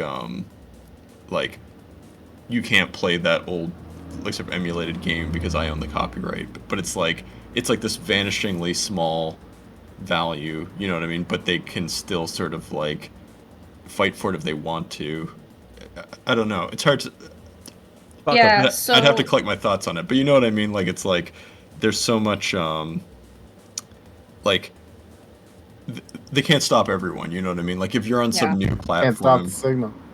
Yeah, like if you're on some new platform that they're not familiar with, or maybe something even like slightly piratey, it's hard to find stuff like that these days, but it does exist. And it's like if you're doing a show about some old game on that, it's like they have to come and find you before they can ever stop you. You know what I mean? And like it's sort of like whack-a-mole at after a point. You know what I mean? Like unless they can create these automated systems to kind of like just take down your stuff. You know, you're on Twitch and you play some music. Oh, they're gonna mute it on the VOD, but like everybody still heard it live. But you're not gonna get advertising. Like it's this thing of just trying to like whatever is low enough effort that they can do it to maybe protect the copyright to a reasonable amount, they'll do it. But then it's like some like Russian or Chechnyan, you know, VK site is still like streaming it. Nobody can stop them because they're in a different country. Really. And God bless them. Yeah, I mean. I mean, if only we had distributed access to online videos as opposed to a single monolithic company that practically controls it all or something. Well, So they control access.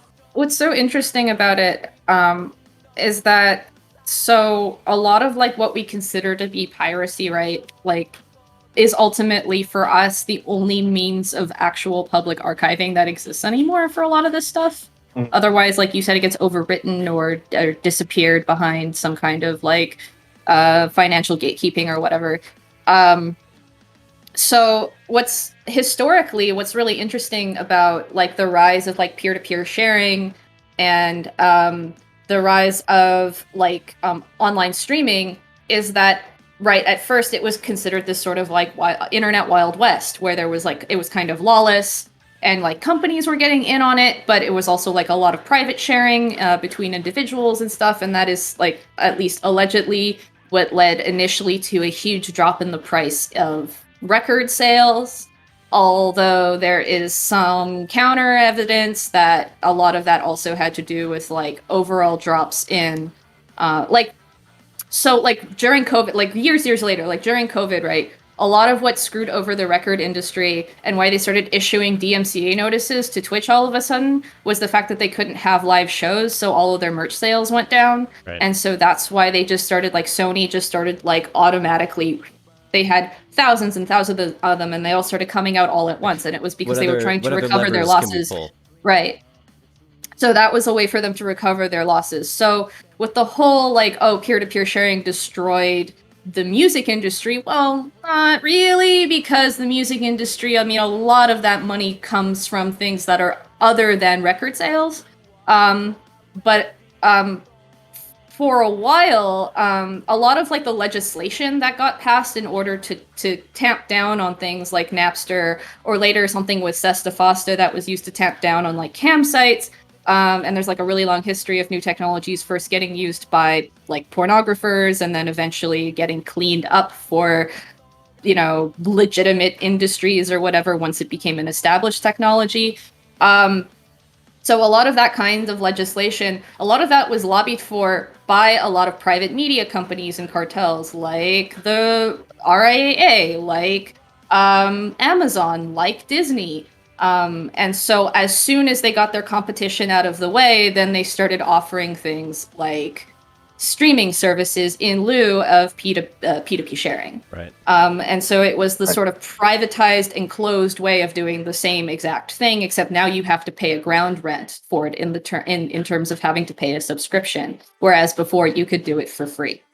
And what that actually did is that again, a lot of people say, oh, this is the thing that destroyed like artists getting paid. But what actually destroyed artists getting paid is the fact that now a lot of the way that these platforms work is because the reproducibility of the commodity of the piece of music or whatever is so cheap, it's basically zero. So their overhead costs are like nothing. So these companies are making money hand over fist because they only have to pay the artist like pro rata or whatever. And so a lot of it is completely artificial, and it's just based on contract terms for how the artists get paid. And it's not that they couldn't be paid more, because these companies are making shitloads of money. They're just, because there's no assigned value to the work of art anymore, it's really easy to say, well, every time somebody plays your song, it's only worth like, a few cents or something like that. Yeah. Fraction of a penny. Yeah. And particularly in the music industry, my understanding, a lot of the evolution that happened in the late 2000s after Napster and LimeWire and similar technologies kind of took off, is the recording companies recouped a lot of their costs by basically taking over a lot of the stuff that bands and their management themselves were in charge of. So things like creating events and merchandise sales and things like that ended up becoming, instead of record sales being one element of that, like one element that only the record companies controlled, instead it was almost similar to what like it used to be back in the 50s, where the band was hired by the record company controlled the image, and the band was just a minor facet of it. And I think that's kind of what happened, is we returned to that sort of model where they have control over the artist from top to bottom, as opposed to just being simply a way to distribute this. And that, I think that has fractured music in a lot of ways, where the kind of like long tail that you see in a lot of these things, and the kind of like king making things of the artists that are the high sellers, they're all owned and operated essentially by music companies that own the producers and the production houses, and then they pick particular talent, particular writers in order to do the work, as opposed to before it was a collaborative effort between artists in a different way. And I think that evolved from that kind of thing, and that's what we're seeing now, where the companies also own the distribution channels. So they want you to pay, or they don't want you to pay because it's very hard to get people to pay for music, but they recoup their costs based off of advertising and things like that for those distribution channels. Yeah. Well, that's a lot of what Twitch is too, is like, there's really cool ways to use Twitch, and I think it's like a cool technology. This is why I use it, but it's also, for Amazon, it is a vehicle for showing people ads. Like that's what it is. And it sucks, but that's part of what it is. And I think too, like, so the way that I look at that whole historical process of enclosure in the digital space is pretty much just exactly the same as how primitive accumulation and enclosure works in any other part of the economy. So you have a kind of a Wild West where things are kind of either like communal or openly shared or whatever, or pirated or whatever, and there's no real kind of, it's not really like subject to the market in any kind of official capacity. Then you can introduce laws, or you can introduce like market relationships in order to bring those things under control or under the heel of some kind of monopoly. That leads to an era of monopolism, which is what we're in now. So, and this is how this has been happening. I mean, you can go back to the Sherman Antitrust Law of 1890 and you'll see exactly the same thing, but in manufacturing, literally just physical manufacturing of goods, where you have, large monopolies that get broken up, and then there's this whole primitive accumulation of new technologies creating new industries or new forms of extraction, and then that gets monopolized, and then there's a breaking up again, and it's sort of this boom bust cycle that just kind of happens on a cyclical basis. And we're just seeing the same thing happen again. And I think you can look at NFTs in pretty much the same way, that they're looking at something that happens with the advent of a new technology that makes mass production really easy, like peer-to-peer sharing.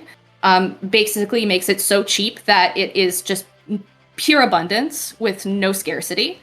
And then saying, well, how can we, because our economy relies on scarcity, how can we reintroduce scarcity into the equation? I know, we reintroduce the appearance of the concept of provenance through a fake online digital currency. Right. We call it the blockchain, and we call it an NFT. Well, You that's gotta the thing. invent those have-nots. Yeah. That's the thing that is so crazy to me, is just that it's like this is always my dumb way that I explain it, but it's just like you couldn't hear a band that was somewhere else that you didn't live, so some guy stamped it onto a record and you listened to it. Okay, great, thanks. Now I don't have to be there in the room with the guys to hear them sing. Lovely. So it's like there was a point there. You know what I mean? Like you could explain that to a child and they would be like, would you rather have this record and hear them or not hear them and we never hear them? You know what I mean? Like there's very clearly like a value, a thing of value being done there, like an actual thing being made. But it's like now it's like these companies formed to be these distributors, and it's like now the distribution is so easy and so push button, and they're so sort of unnecessary that it's like, yeah, there's some value they can add to maybe like, you know, searchability and like recommendations or whatever, but it's mostly just a bunch of bullshit for them to be able to put in advertisements and stuff like that. So it's like here we are in the art space being like, we're already creating artificial scarcity, you know, with our Steam games and stuff like that. Like, we need to decommodify art and just have it be, you know what I mean, like publicly funded or whatever. But it's like, meanwhile, over here in like San Francisco, we have a new idea. How about we commodify art, but we don't even give a shit what the art is? Like, we'll just make art generators and like. It's pure exchange value. It is in essence the definition of commodity fetishism. It's saying this thing is valuable because it has value. Because we're saying it has value. Yes. It has no use value. There's no intrinsic value. It is just it's a number in a blockchain that somebody owns, and there's a receipt, and therefore it has exchange value. Therefore it has meaning. And it's the future, and you got to get in on it. Like, what are you talking about? We're already trying to solve this problem with actual real, you know, things that are being commodified. We don't have time for your like fake commodification pretend game until the economy falls apart. Like, well, now we have an actual real problem. It's turned into a pump and dump scheme, right? Because all of these companies and whatever have like sunk cost. So now they're like using celebrities. Like, have you noticed how they had a bunch of celebrities all mention, like all tweeted that they had NFTs like all at once on the same day, and all from the same artist? That's a pump and dump scheme. Yeah, they're all represented by the same agency, and some guys like, oh, I'll get all my clients to pump this. So it's like, we need to drive up the value and then cash out immediately, because this is gonna crater in a few weeks, probably. Once people catch on. It did give us a very great moment in mass media, which was like Jimmy Fallon essentially doing like something on par with like the CDI Zelda game. What do you call those commercials that were like entertaining or whatever? There's like a word for that. Like infomercial. Like basically the CDI Zelda game infomercial for Wand of Gamelon, but like in the present, and it's like an NFT. Like, that was the level of like corniness that you had to like seek out, but now it's just being broadcasted on like a major network of like, here's two shills like shilling like essentially the sham wow, but like it's the talk show. Like, this is supposed to be the talk show. Yeah, I mean, well, this is the part that honestly frustrates me, because it's all a puppet show. Everyone who's involved knows the whole purpose is to make money. They talk about how it's supposed to be about community, and it's supposed to be about like the most compelling argument, because I've been asking the same question every month since NFTs showed up, because I want to see if the answers change or anything. But like, what is the compelling reason for NFTs? Like, completely open mind.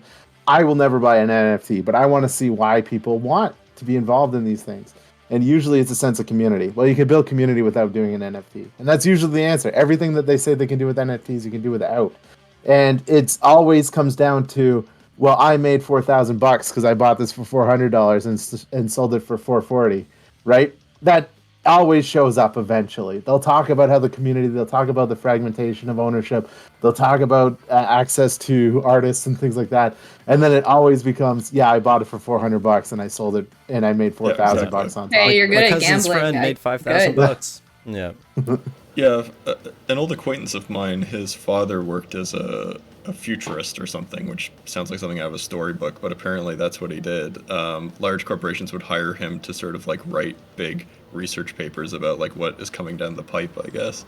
And that was the only person that I had ever seen talk about the blockchain as sort of like being something that might actually be useful, where like I was willing to listen to it for more than like 2 seconds. Like, all these NFT and crypto people are just, yeah, I mean, it's just speculation. That's just all it is, just gambling. But trying to not be the one left holding the bag. But I his think whole there's more idea, honor in sports gambling.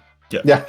his One of whole the, concept was that you'd have a system where, due to the blockchain, you would be able to basically monitor how much people had contributed to digital products. So you would basically have like automatic royalties, and you could move away from everybody putting out these copyright claims, because the amount of sort of like copyright or whatever that you had over some media that had been put out would sort of be inherently tracked by the blockchain. So you could do like remixes and stuff like that, and then the people you were taking the assets from would get their share of it, basically, or whatever. Yeah. And so you would move to this sort of like a digital commons kind of situation. Yeah. Which, I mean, you know, it sounds, I don't know. That sounds was the very sort only of compelling ANCAP to argument me I or heard something. for NFTs.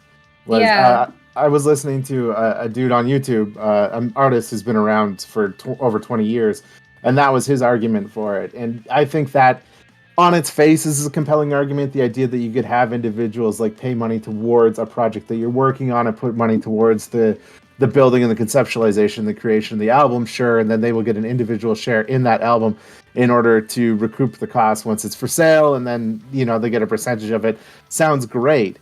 I don't think you need NFTs to do that. I understand that it probably makes it easier, but the other thing is you're also basically saying, like, let's do this other thing that is not what the law explicitly states, and the law right now is being bolstered by billion-dollar corporations who explicitly do not want it to work the way that you want it to work. Yeah. Right, and it's if those guys, like if NFTs and crypto and all that stuff becomes an established technology within the current structure of our economy, like what the fuck do you think is, first of all, it's completely unsustainable, so let's just get that off like the table to begin with. Like it's just not a sustainable technology. But also, even if you were to imagine the most ideal use of it, it's not going to happen, buddy, because the same thing that's going to happen to it is the exact same thing that happened to peer-to-peer sharing. It's going to turn into Spotify. It's going to just become a way of reinforcing private ownership and exchange value for like The credit card landlords will companies, show which up. we already see happening because there are already like Visa cards that like will give you interest back in crypto or whatever.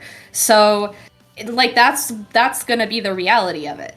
And you have to know that, and there's literally nothing that even if it can be a way of like efficiently having it like investor relationships or whatever, first of all, that's not decommodifying anything. It's actually reinforcing the commodity nature of the thing that you're making. And second of all, that's not a community. That is a bunch of people paying you to do something, which is Twitch does the same fucking thing. I'm sorry. Like I love my viewers. They're great people. They're lovely people.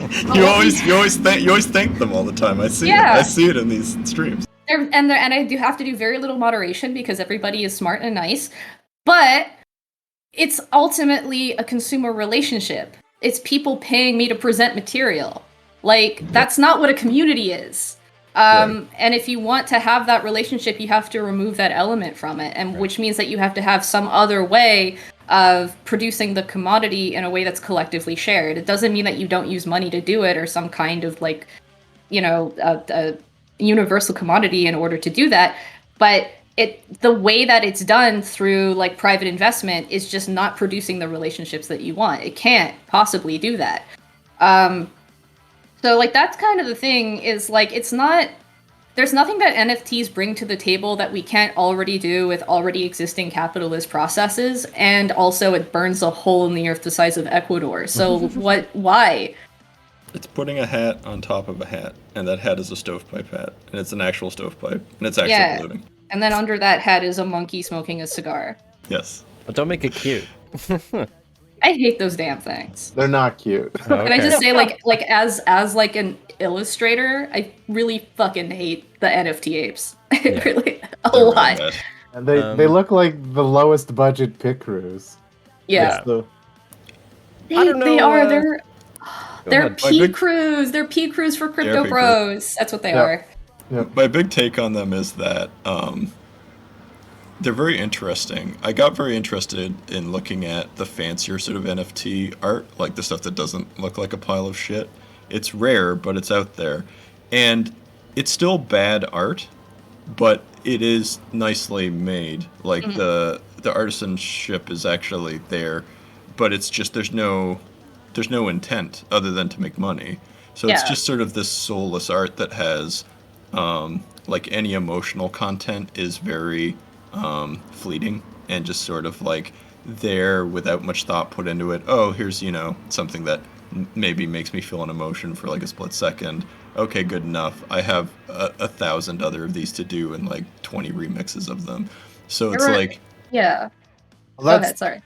you get sort of an interesting thing where it's like, I think Will Wright said, you'll learn to make a better pot by just making 100 pots than planning out your one perfect pot or whatever. So the amount of quantity that is required for NFTs, I think it does push a little bit of sort of like innovation in terms of like the techniques being used to make them. Again, the better looking ones, not the ape gang or whatever. But like, it's funny to me how it's still so emotionless and cold. Like you never see anything created for the NFT space other than that, and because it would make no sense. There'd be no reason unless it was just an existing property, and then that would already feel kind of cold just because here we're sticking an Alf sticker on this one. Like it's not there's nothing there's no reason for it to be made, basically. Well, a lot of it's also stolen. I think a lot of it is stolen. Which is a also crazy amount of it is stolen. Which is also a really important and like almost a necessary function of enclosure of primitive accumulation and privatization, which is you take stuff that nobody is claiming ownership to, although in this case people are absolutely saying like, this is my art, you've stolen it. Yeah. But you just say something, oh, this was just here and now it's mine somehow. Like I put a flag on it, so it's mine. It's very classic. That's very classic to enclosure. But yeah, a lot of it is just, if not stolen, yeah, I guess cold is a good way to describe it. It reminds me of, you know who Jeff Koons is? The pop art guy? Yep. Who made like the big, the balloon dog and the lollipop and the I think he was also the guy who did the Michael Jackson with Bubbles figurine. Oh, okay. Mm-hmm.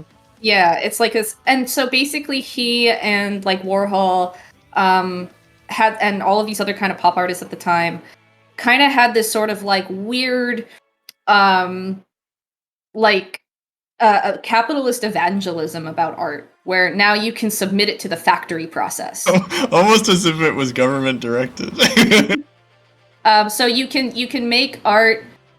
You can submit it to the processes of capitalist production the way you produce any other commodity, and so you can have you can have literally the factory in the case of Warhol. But Jeff Koons also had like, a factory of people who were doing basically conveyor belt artwork where it was specialized, and one person did one part of it and another person did another part of it, and then together you would get a complete product. And I get the same kind of weird sense here with a lot of this stuff, where because a lot of it is stolen, the labor behind the art is concealed, and what's put forward, and this is what's meant by commodity fetishism, is that what's put forward is the exchange value itself that is seemed to emanate directly from the existence of the NFT, and the actual work that's put into making the thing is not really considered value.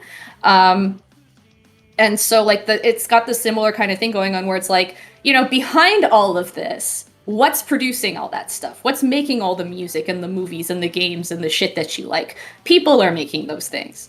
And so in a case like in a more corporate context, so in a case like animation, for example, although video games also pretty much follows this exact same factory process, you have super exploited workers in Korea making your cartoons for like sub minimum wages in horrible conditions, in factory in almost sweatshop conditions, and they're making like every Family Guy clone. And like, because that technology, first of all, has made it very cheap to just kind of reproduce the same kind of thing over and over and over. So you get a lot of these cheaply made cartoons that are just clones of each other because it costs them like nothing to make. But the other side of that is that you have like hundreds of people in a factory in Korea making this shit for you for very little money. Yeah, it's all part of, is there like a term for that?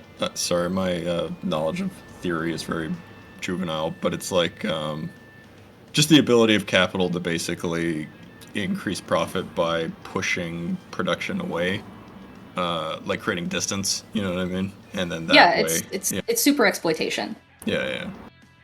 So that's basically what is meant by like the profits or that. So they're like the profits you make from like the sort of like more local or domestic, productive facilities, and then you have via imperialism, you have the super profits that you get from imperialized countries where you can squeeze profit out of like deliberately underdeveloped places by making them work like at a higher intensity for less money because their cost of living is technically lower. And ensuring that they are underdeveloped. Anyway, to summarize, Web3, it's dead on arrival. Don't get it, folks. Don't buy Web3. It's not as good as Web2, even. I don't even like Web2, already very disleveraging. We're going back to Web 1.0. We're going back to GeoCities. As we talked with Levi on I think last month's show or the show before that, we're going back to Newgrounds. We're making games as communities again, for real. No parasocial relationships just because it's online. That's not what makes it parasocial. You can have regular relationships online, folks. You just don't have to pay people. You don't have to commodify their time. Hell yeah. I'm going to make an HTML website again. It's going to have... We're bringing Blingy back. Ooh. Join my WebRing. Yeah. People are joking, but anybody in chat who's saying they're going to make a Neopets page, you have to make it now. This is serious. I mean, I asked last week, how do I make a blog? I want to make a blog, and I don't want to use any of the Web 2.0 or even Web 3.0 software. I just want to get information that I have online on a web page and not monetize it at all, and just have that information available for other people if they want. We're going back to WebRings. Make sure it runs on Netscape Navigator. Oh yeah.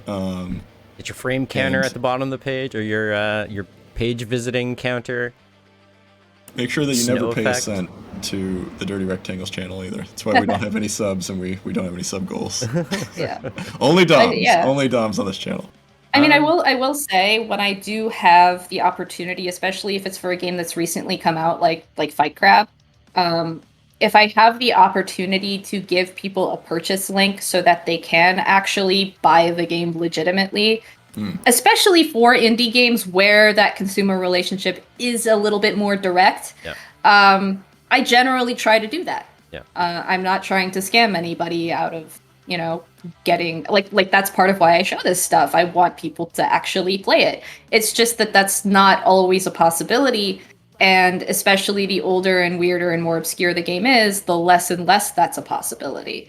And I personally happen to think that, like, especially once a game has made its profits and once people have been paid, that's probably something that should become part of the commons.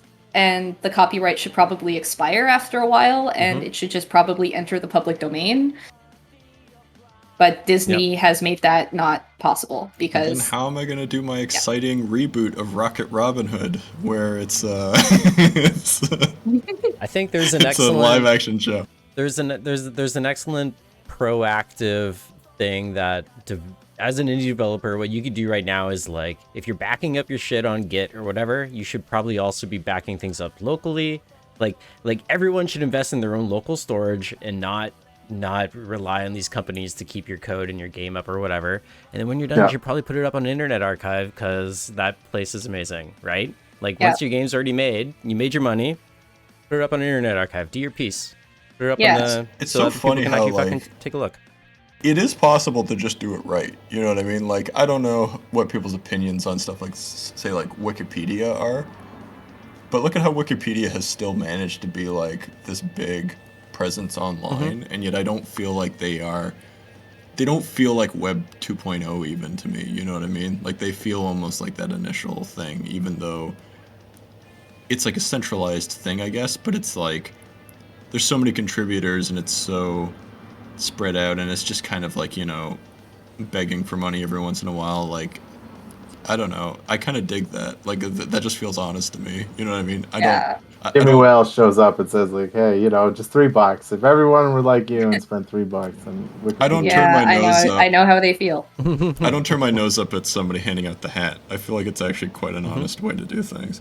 Yeah. Don't trust big companies. I remember when I digitized all my CDs. I had a fair size CD collection, and I uploaded it all to a service at the time that ended up becoming Google Music, and then they had control over all my music, and then Google Music shuttered and became YouTube Music, and now all the weird bootlegs that I had of local concerts just ceased to exist because Yep. they couldn't monetize them and they can deny access to it. So a whole bunch of music that I had cataloged that I didn't want to carry the physical media around for just is like Tears in the Rain, I suppose, or Fart in the Wind if you prefer Venom. Either way. I've certainly heard of like musicians getting DMCA'd on Twitch for playing their own music because they don't own the IP. The studio does. Right. Mhm. Wild. Or rain. Wild. If you have rain sounds, then you get DMCA. I'm like I used to be like pretty open about like posting my drawings and stuff, and now I like don't want to, because not because I think I'm such a great artist that people are going to steal my shit, but like because any artist now is at risk of having their shit stolen and turned into some profit making financial instrument that somebody else gets to exploit, and I won't even find out until it's already been sold. So it's like I don't want to like that sucks too. I actively don't want to share my art now in the same way that I used to, because I don't want some fucking crypto bro to steal it. Like, I don't know. Go ahead, Eric. I was going to say, there was a comment in chat about the Nazi problem in Wikipedia and how you can't fight against the tide of having Nazis in Wikipedia. But I mean, even Dirty Rectangles itself was founded on the shitty house theory by Matthew Kumar, which is, hey, maybe video games and stuff is a house that's covered in shit, but you can still wipe away enough of the square corner to make it a little bit nicer, and maybe other people will see that you're doing that and help clean the house as well. So you can't just sit idly by and throw up your hands. You got to be part of the solution. Clean that shit. yeah, that's one of my. I appreciate Wikipedia, and I do use it. Like I think everybody does, and I think it's like it's good if you want to get like a solid basis of something and like a list of resources where you can actually look at the citations if you want to. I don't think it should necessarily be trusted always, all the time, especially for certain topics, because sometimes it's kind of left up to the author's own biased interpretation of events, and they'll kind of selectively choose citations based on whatever narrative they would wish to present in the article. And they present it as objective, which is something I don't like. I mean, if you're going to present an opinion, at least you should say that that's your opinion. And they don't always do that. So you have to take some of the stuff that you find on there with a grain of salt. But I do think that as a thing to exist, I like what Wikipedia is. I just don't think that wanting information to be free and wanting education to be free means you have to be like a weird libertarian about just letting any idea, no matter how dog shit it is, through the door and having no moderation at all. Like there's no real need for that, I don't think. But Reject the marketplace of ideas, folks. That's going to be part of my new YouTube series called The Garden of Ideas. We're going back to the Garden of Eden of ideas, because inflation is too high in the marketplace of ideas. Joe Rogan has shown us this. Oh, this is getting like Skype messages. So do we want to wrap it up there, Derek? Yeah, I was gonna say I don't know how we went from crabs to the Internet Archive to crypto, but that was a nice little ride that we just went on there. Lena, thank you so much for joining us. This has been amazing. If I can, this is a little snippet of what the Freak Museum is like, because my brain is like a beehive, and I have a hard time not digressing and going into a million non sequiturs, and so I start at point A and end up at point F, and I don't really know how I got there. No, that's great. It's been a while since we've gotten a little political and war the things that we hate on our sleeves. So no crypto, go support the Internet Archive, and hug a crab tonight. Yeah. All right, we're going to get out of here. Lana, thank you so much for joining us. Everyone else, thank you for joining us on the internet. You will find us next month around here doing something. If you want to get on the show, reach out, dirtyrectangles.com/Discord to get on our Discord. Twitter.com/dirtyrectangles, Twitter.com/rectangles_TO. And we'll have a good time. Any last words from anyone else? I just wanted to mention, Derek, that this is my phone cover. Oh, nice. Frenzies. Yeah. That's awesome.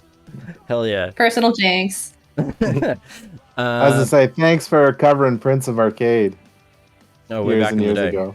Yeah, no problem. I remember the event happening, is what I'll say. But I'll also say this: I smoke a lot of weed, and I forget details of things. It happens to the best of us. All right, folks, we're out of here. Bye, everybody. Bye-bye. Thanks for having me. Ciao.